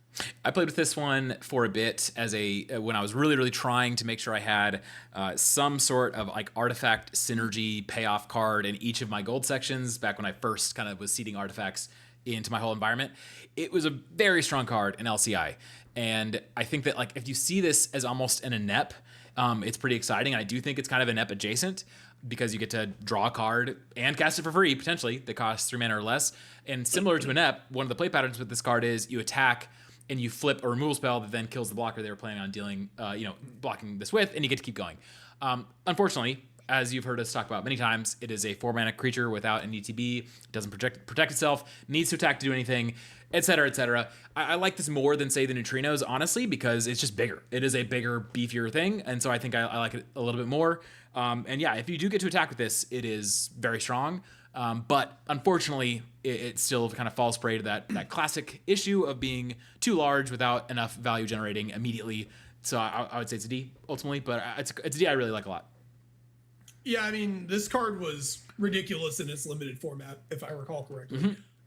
And the self-contained nature of it makes it better than a lot of those other cards, like the neutrinos, like you mentioned. Just, you do have to have things to tap, but you'll usually have stuff to tap, so that's not a huge hurdle to jump through. I would want to have haste enablers though, like the Conduit Goblin is a great card to pair with this, because then you can give this haste and get value on it the turn you immediately play it, and that's a really good place to be. If you like, it is a D, but this is one of those Ds where, like, if this card sits in play for 2 turns and attacks twice, you just win the game. Like, I don't think you ever lose if you like untap with this thing after getting. I'd be cool with calling this D+, and I think we'll need to go back and kind of regrade a few of these things at the very end, just to kind of clarify some of the positions of these. But in my mind, I like Sunborn more than basically everything else here in D at the moment. Sure. Caparocti. Okay. Colossus of the Blood Age, one of many siege rhinos that we get these days. This is 4 red, white for a 6/6 artifact creature construct. Whenever it enters, it deals 3 damage to each opponent, and you gain 3 life. And when it dies, you discard any number of cards, then draw that many cards +1. Nice text box. Hard sell on a 6-drop for Boros. 6. What's the cube look like? I mean, again, this is not a Boros card. This is a green card again, right? Pretty much. Exactly. Yeah. And it's a solid card. I mean, yeah, it's just, I think Maxi is a very powerful card, but it's a green card. So Maxi was a really powerful card. Maxi is S tier. Maxi is S tier. To me, I think about like cards like Prophetic Titan that we've talked about in the past, and Titan is better than this, I think, in the end, because it has a stronger ETB. But it's just a green card, and as a green card, we have a lot of options too. Yeah. I mean, this is a pretty good target for reanimate or like animate dead, I guess. Like, sure, not embarrassing. It's an okay target.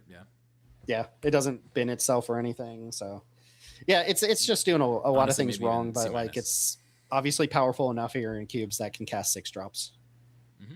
Maybe it's probably good in the however many cubes are still playing signets, right? If you're still doing just signet ramp, like good point. And to be clear, I did not include signets this time around. They're Ds. We give them Ds. So there you go. Now you know. All signets across the board. Colossus in 1 cube. There you go. Startled Relic Sloth is 2 red, white for a 4/4 Sloth Beast. It has trample and lifelink, and at the beginning of combat on your turn, exile up to 1 target creature card from a graveyard. Again, has the same problem as Caparocti Sunborn, everything else, in the sense that it's 4 mana. This one doesn't need to attack, though. Like, just the fact that it's a lifelinking blocker gives it some reasonable value. But again, why do we care about that much in white-red? So, what I want to pair this card with is a lane in Boros that cares about stuff leaving your graveyard. I have a really hard time imagining that we're going to really be getting a lot more Boros payoffs along those lines after Strixhaven, but if we do, then I could at least think about considering this card. So it's a D, but it's a D to earmark for future sets. Yeah, you've got to want that, because otherwise, like, if we're just talking about a 4-mana 4/4 that I need to like untap with, I'd rather just have the Sunborn. I'm going to turn my light on behind me because it's starting to get dark, and I'm going to let Teld take, one of his favorite cards of all time here.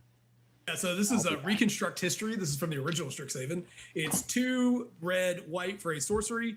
Return up to 1 artifact card, enchantment card, instant card, sorcery card, and planeswalker card from your graveyard to your hand, and then exile this card. This is just like was one of the sickest value cards I've ever seen. I was completely I dabble in Historic Artisan. One of my favorite Historic Artisan decks was a Jeskai control deck that was built around this card. And so you just had like cards. We played weird cards like there's like a saga from Theros that's like you name a card, and then if it's in your hand, you draw 2 cards. But you play cards like that, like the healing potion from AFR that are just these weird cards to hit card types on this card and then use this as a draw 5. For Cube, it's a really hard ask because it doesn't hit creatures and you have to somehow have all these cards in your deck and in your graveyard at the same time. So it's a D, but it is a really, really cool card. Yeah, and it's in 0 cubes. I included it because I ran it for a little bit. I think it's a very cool card too. I think these days, given Scrollsmith, it's a pretty tough ask to play with, but it's a very, very cool card. I remember in Strixhaven returning Ruth into my hand to copy this card, and it's like a lot of cool things that you can do with Reconstruct History. Dare I say a saucy D? I'm sorry, I turned my light on and it made my webcam darker somehow. Not sure how that happened. But meddling youth, the Scooby Gang, I assume is what the joke was here. It's 0 cubes. This is in 0 cubes. I know. I don't quite understand. Because it's not good. It's not good. Apparently. 3 red white for a 4/5 human detective with haste, and when it attacks with whenever you attack with 3 or more creatures, investigate. This does not have to be one of the attacking creatures. This feels to me kind of Aomare adjacent. It's not as good as Aomare, but it doesn't have any kind of a rider other than. It does have a rider. You have to have 3 more attacking creatures. That does matter, but you get to a card draw back as opposed to just a little 1/1, which in the games where Aomare is going to die pretty quickly, you're often going to much rather have the card draw than the 1/1. I don't think this card is amazing, but it doesn't seem to me like a card that should be getting played in 0 cubes. Yeah, I'm right there with you. Like, I don't think this card is particularly powerful, but it is decent. We played it for a while and it was fine. 0 cubes is shocking. Like, I would see this played. I would expect this is better than cards that are played substantially more that we've talked about in the D section. Maybe because it's just not really an interesting card. It just kind of is like, it's just kind of there. But this is an all right card. Like, I guess here's my question. I'm starting it at D, but in reality, is this better than Shadowfax? Isn't it just better than Shadowfax? I guess the argument is that, like, if you're playing with Shadowfax, you have a very specific plan in mind with it. You have specific cards you've seeded into the environment that work with it. It's almost a combo card, whereas Meddling Youths is never a combo card. But on its own, Meddling Youths has got to be better than Shadowfax, right? I mean, I don't really see it. I mean, what was the card we started off? I guess it was the Fallout guy. You said 2 creatures is not guaranteed. This is I guess 3 that's creatures. True. This plus 2 other creatures is the idea. Yeah, I don't think it's as good as Shadowfax, but I do think it's just, again, it's better than a lot of these Ds. And I'm mostly shocked at the 0 cube thing. Like, if it was at like 2 cubes, I'd be like, all right, I mean, the thing that holds me back, I question how much better this is than Charging Monstrosaur on average. Like, if you're not making the token, which is not going to happen every time, it's just a 2-color, lower power Charging Monstrosaur. That's fair. All right, it's a D. It's a bad D. I should never have put it on the list. My bad. Terrible card. That's the last of our normal gold card tier. Now we're moving into the hybrid or hybrid adjacent cards. Yeah. Yeah. Okay, you win this one. I kind of forgot that. Yeah. I mentally blocked this one out of my my mind, Dan. Yeah. So another D here. Imidane's Recruiter, 2 and a red for a 2/2 human knight. When Imidane's Recruiter enters the battlefield, creatures you control get +1/+0 and gain haste until end of turn. So this attacks as a 3/2 haste on top of the other stuff. It has an adventure called Train Troops, which is 4 and a white for a sorcery. Create 2/2 white knight creature tokens with vigilance. Like, struggling to read that text box for some reason. You get 2/2s with vigilance. You get 2 2/2s with vigilance. And if you have 8 mana, you get to hit your opponent for 9. So Imidane brings their own little army with them. I don't remember. Weren't they playing the fully powered timeless peasant cube? And someone basically made the point that this card was too good for that cube. I think so. Yeah. So we don't need to say a ton about this because it's obviously played a lot. It's played in 50 cubes, but I just want to comment. Heroic Reinforcements is played in 59 cubes. So more people are playing Reinforcements than Recruiter, and there are 50 peasant cubes or whatever on the list that are not playing this card. Maybe they're not playing because they think it's too strong. I don't know. That's why we aren't on it. I consider this to be one of the top 2 cards in my environment. Whenever somebody wins with white-red, I go and look at the list, and I'm like, this is going to have Imidance, and it always does. It just always does. This is the card that turns white-red from like an average deck into actually a really strong deck.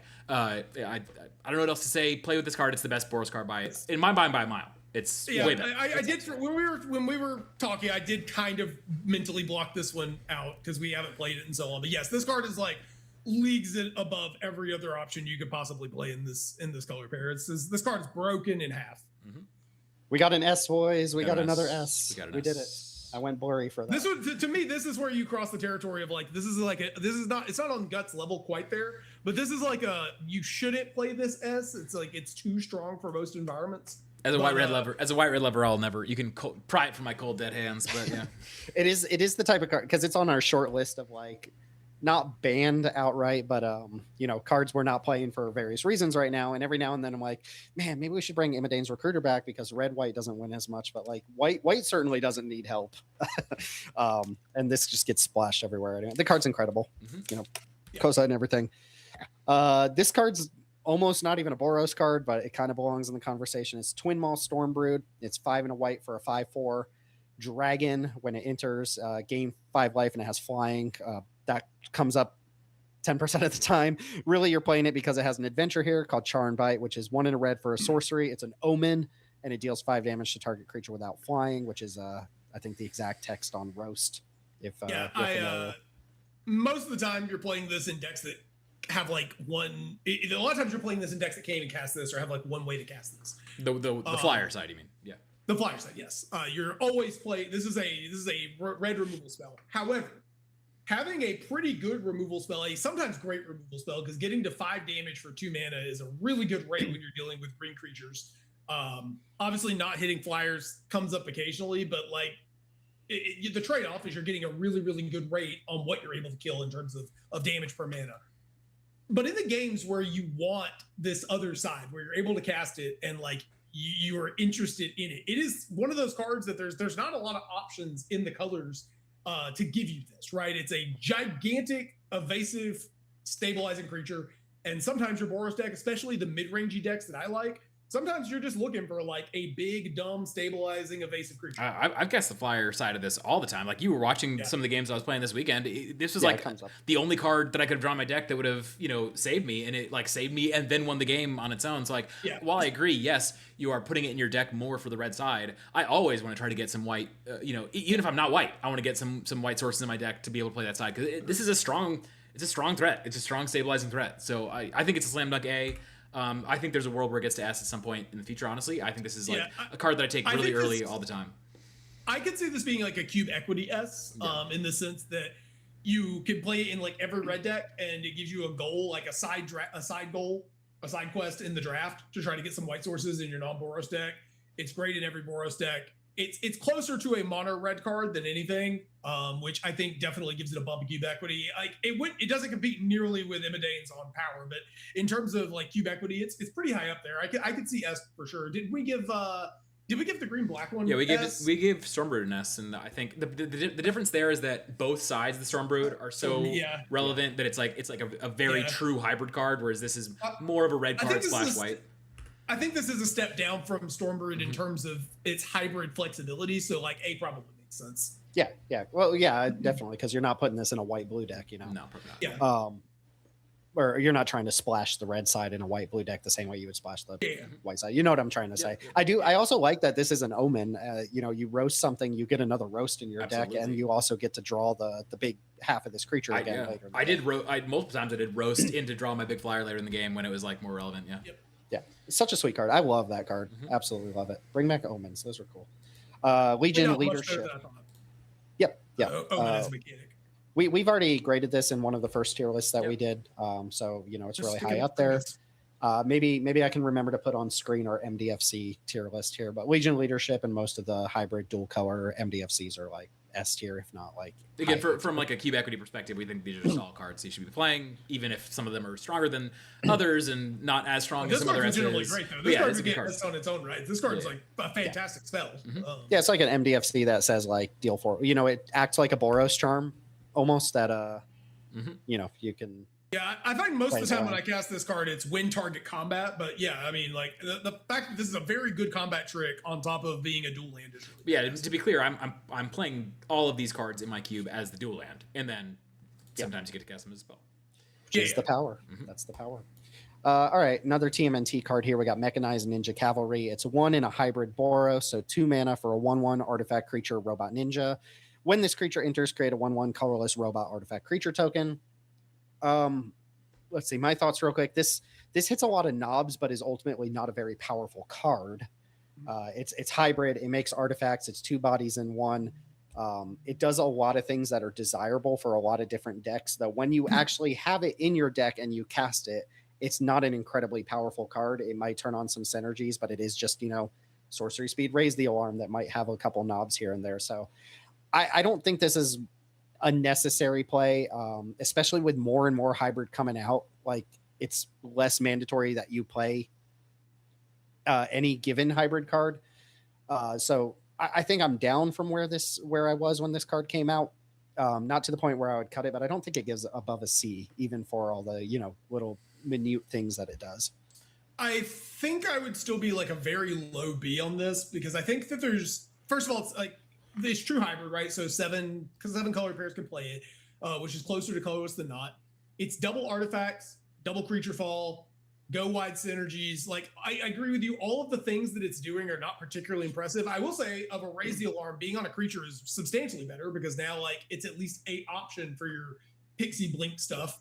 Resolute reinforcements, is probably a better raise the alarm that I should be using instead of raise the alarm. But I don't think any of the, like, I completely agree that this card is not a powerful card, but I think the fact that this lets you consolidate, because like if you don't have this card in your cube, like this kind of card, there's going to be decks that really, really wish they could have this, and this lets you not have to play a bunch of these. You can just play the one to fill out the slot. Exactly. Yeah. Because one deck in a table is going to work. I think this is a great cube equity card.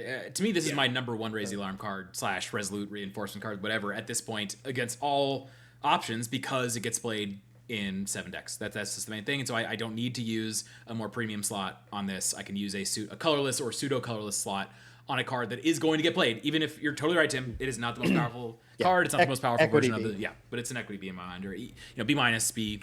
Little Fake is like 6 decks, because you're not going to play this in Gruul probably. But we did see some Gruul tokens. We did see some Gruul tokens decks that were coming around. So maybe it is just true 7 decks. Yeah, I think it's sure. Equity B for sure. Yeah,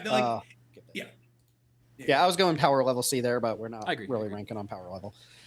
Okay, Rally the Peasants. This is like a classic peasant card, maybe because of the name, I guess. But I think back in the day when you talk to people about Peasant, this card always came up in conversations.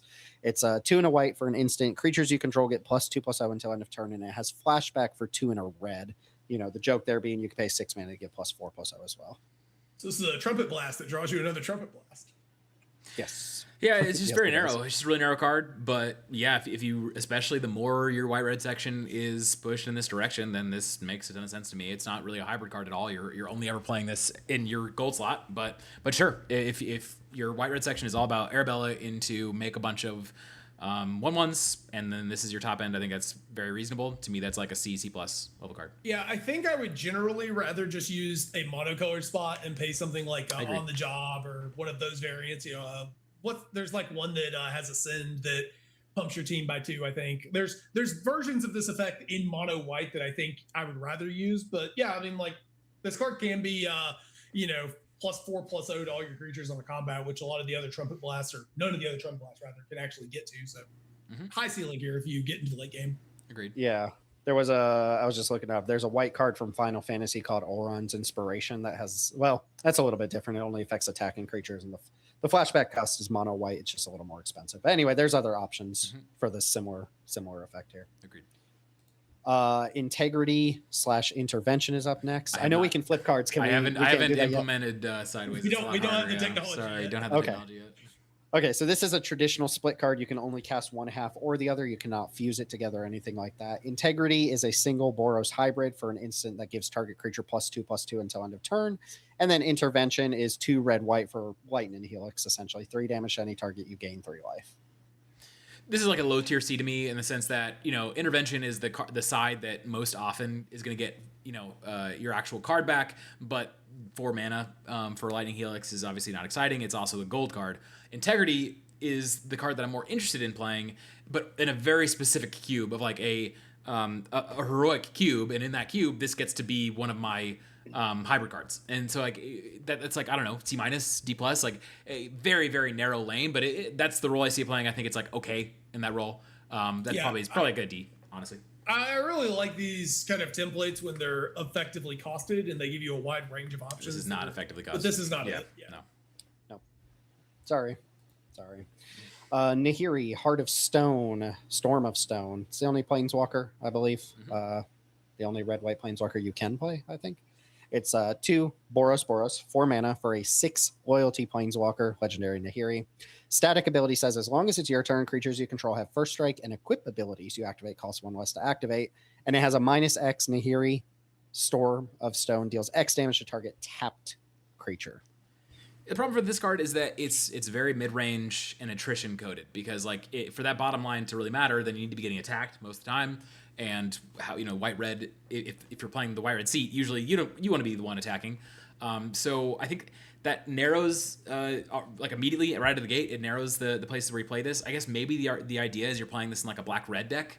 And you really just don't see this as a white red card. Maybe you're playing it in like a white blue deck, I guess.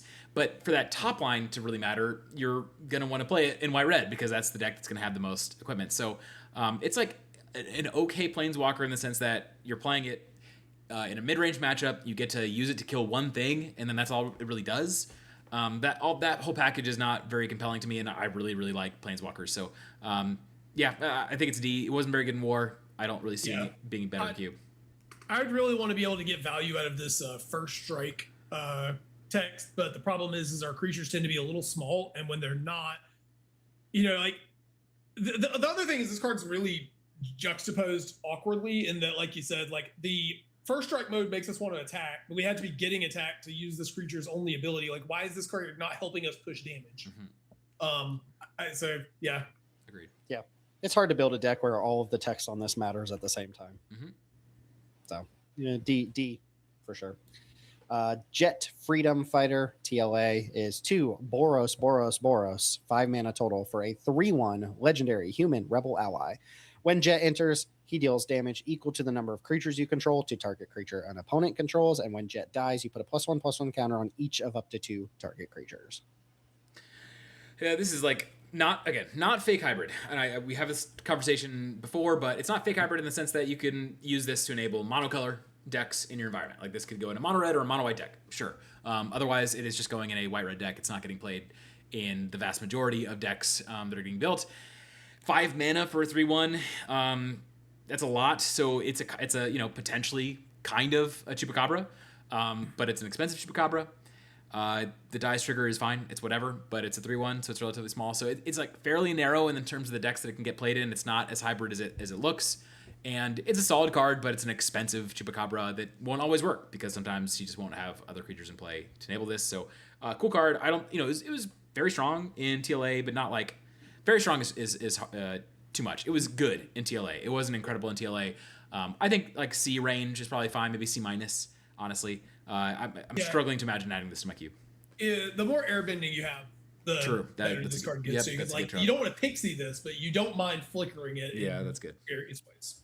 Yeah, I like C here. Though I don't know, Airbend and Dream, the more expensive the card you're targeting is, starts to drop off a little bit, right? Yeah, it's also a little awkward because like airbending and blinking are like these grindy mid-range mechanics, and this card is like, at least up front, kind of signaling like a go wide attacking deck. But at least it's playing by the rules. It's an expensive card, but it has a strong ETB potentially, at least. So. Yeah, which is compelling to me for mono white specifically, less so than red, because red has Kavus and Electra now and stuff like that. But mono white doesn't really get the clear a creature completely. It gets the Banisher Priests, right? And if we get to the place or the point in Peasant where we actually are actively trying to encourage monocolor drafting, then having 3-color pips could also be quite relevant in that for that lane as well. For devotion cards. Exactly. I played it in monocolor decks in TLA. I mean, that was a feature of that set. But.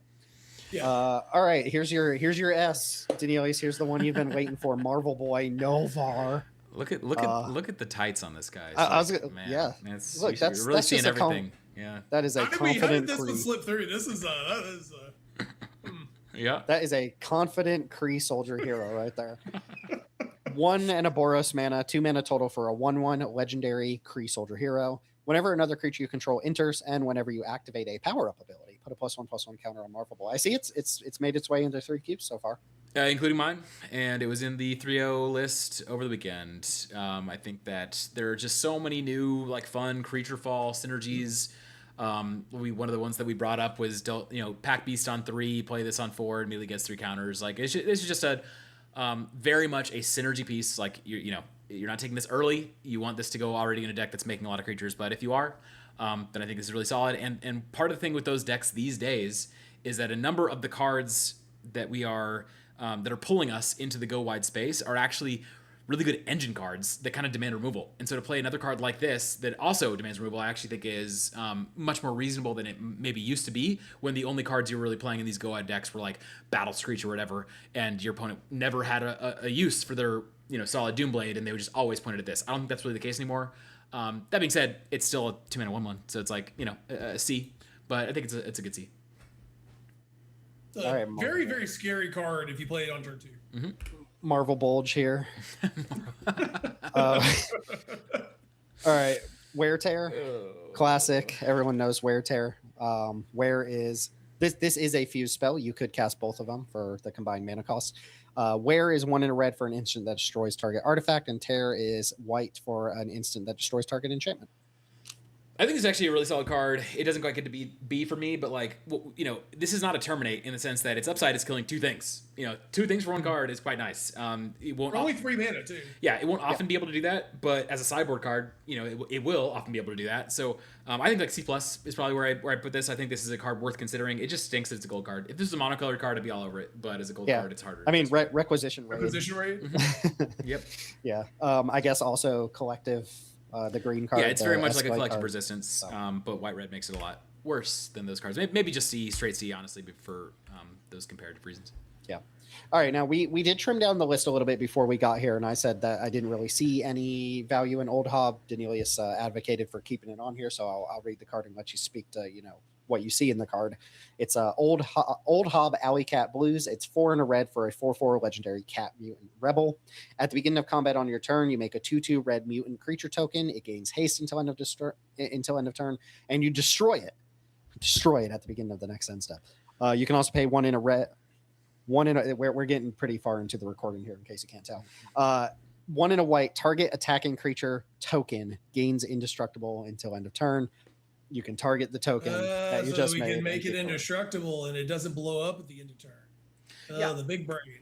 Yeah, like to me, the argument for this card is largely that 5 mana, 4/4. It has an ETB. It has an ETB that it's a 2/2 haste creature that it's getting to make, which is nice. Now, yes, you're losing it into combat. It's like a Lagomos kind of in that way. I'm not saying this is a super strong card, but I think that an engine creature. This is a creature that spits out multiple creatures over its life, and then that second ability definitely can come up when you're targeting your job select equipment the following turn, whatever. I think that is a relevant ability.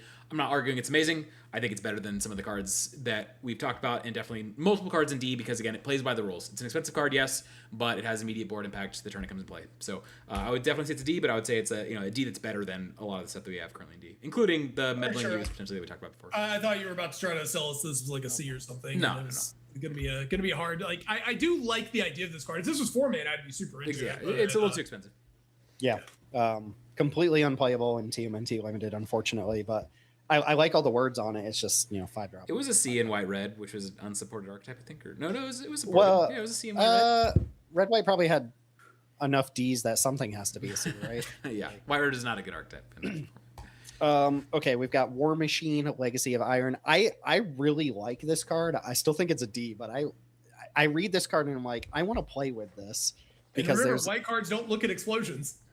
They do not. This is just Battlefield Raptor, but like reversed, flipped around. 2 and a Boros hybrid. It's 3 mana for a 1/3 legendary artifact creature, human hero. It has flying, and at the beginning of combat on your turn, another target creature you control gets +X/+O until end of turn, where X is War Machine's power.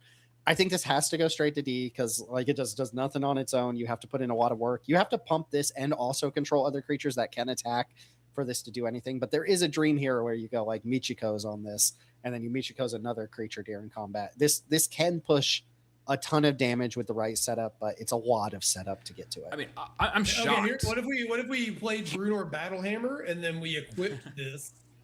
And That's then we sweet. pumped up something else. That's that is sweet. This card is sweet. I have to give them credit. This card is cooking. It's not good.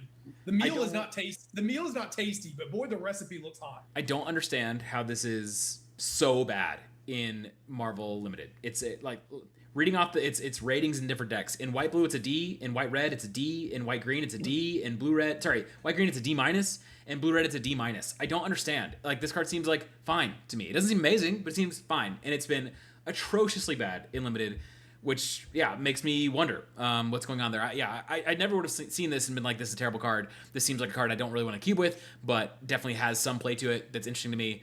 Seeing it be so terrible in Marvel Limited makes me question my card evaluation. I guess I don't really get it. Yeah. I still take it, and I've had some success with it, but it is bad enough. Have you ever vision quested it for like X equals 5? And then this comes in as a 6-power haste creature, and you use +6/+0 something else. I like that. All right, closing out, we've got a DMU card, wonderful DMU card. Keldon, strike team is 2 and a red for a 3/1 human warrior with kicker for 1 and a white.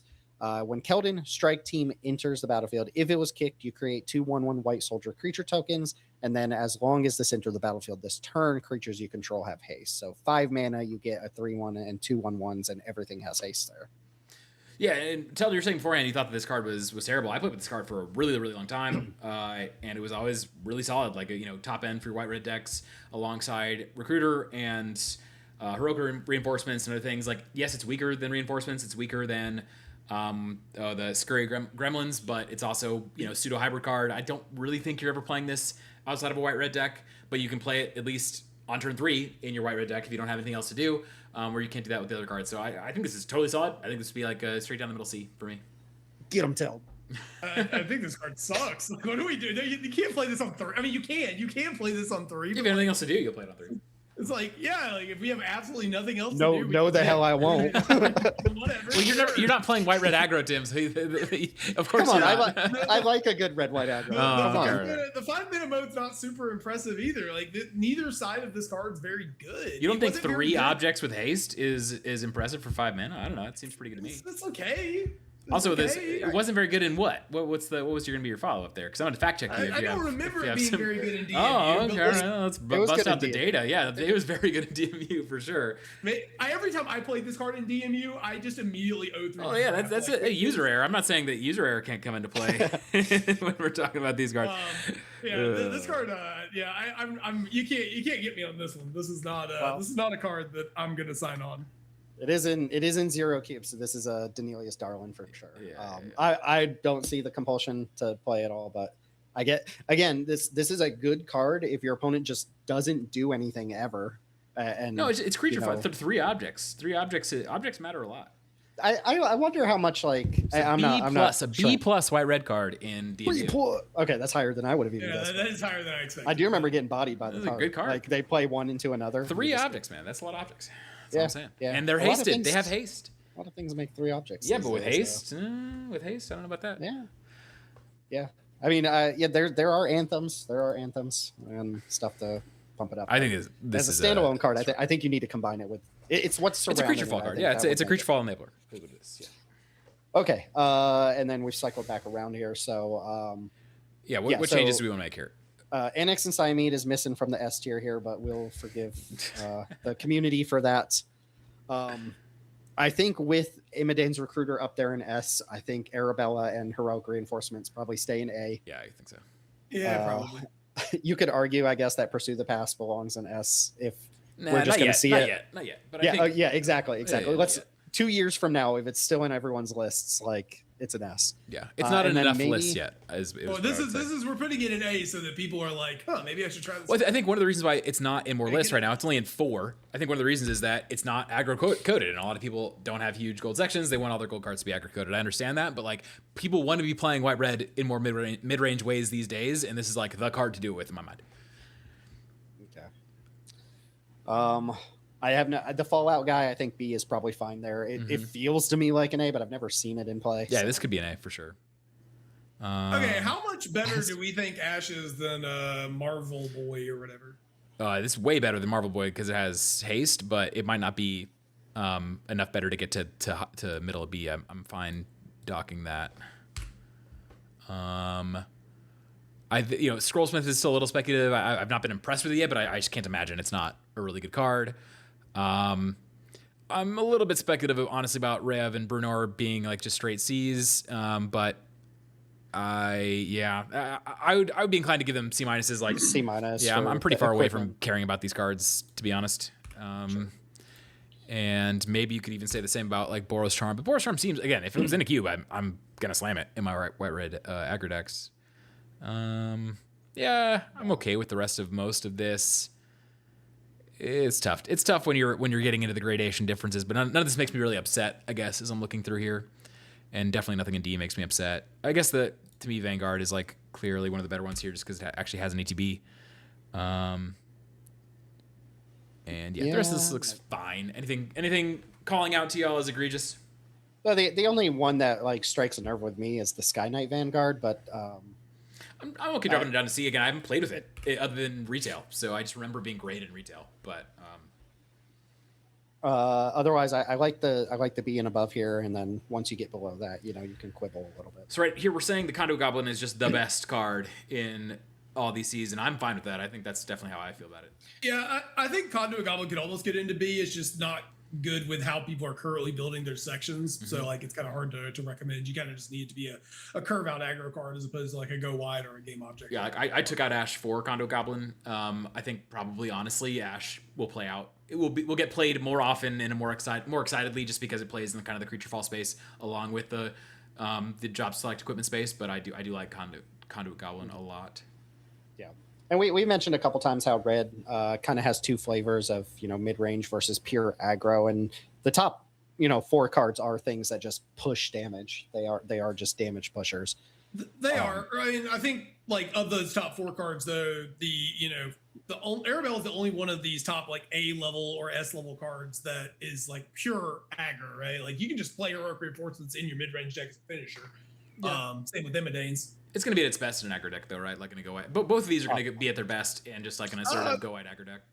Maybe. I don't know. Like I sort of feel like heroic reinforcements might be better in the mid-range deck just because like you're playing better cards, but you're more likely to just have chipped away at your opponent's life total. Yeah. But I get it. Usually you're going to play it in a go wide deck. Maybe that's just me being very mid-range coded in the way I think about the game. Yep.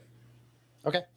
That wraps up Boros. I think that leaves us with what, Simic and Orzhov? Is that our remaining 2? Yes. Yes. Mm-hmm. Yeah. So we'll do Simic next. We'll close out with Orzhov, and then we'll probably move into another series or project beyond that. Let us know in the comments what you want to see. We're getting a lot of comments that people don't really want to see like 4 and 5 drops. Once we're done with like 1 drop, so we might want to. We have a lot of videos to do. We can reorder them and with their release, but we have like 50 tier list videos in the tank. So yeah. Yeah. As always, do leave those comments though. Let us know what you think of some of the stuff we've mentioned here. We get a lot of good comments about, what do you think of blank, where blank is a card we didn't mention. Always happy to answer that. I'm really curious of what people think about the heroic reinforcements versus scurry of gremlins debate and where people are at on goblin trenches and how you're winning the game with goblin trenches, because that card seems cool to me. Anything else, let us know what you think about these cards. Reminder that you can find the Jank Ever Gaming Discord in the description down below wherever you're watching this. You can come join us and draft with some of these cards yourself and give us your opinions there in real time. You can find Denelius's Jank Ever Gaming Peasant Cube listed down below as well. And I think that's a good wrap on the aggro color here. We'll be back with Simic soon. And if you're not already watching, check out the 1-drop tier list that we're doing kind of in conjunction with this. But thanks for hanging out, guys. We'll be back for more tier listing soon. Thanks to the listener. We'll catch you next time. See ya.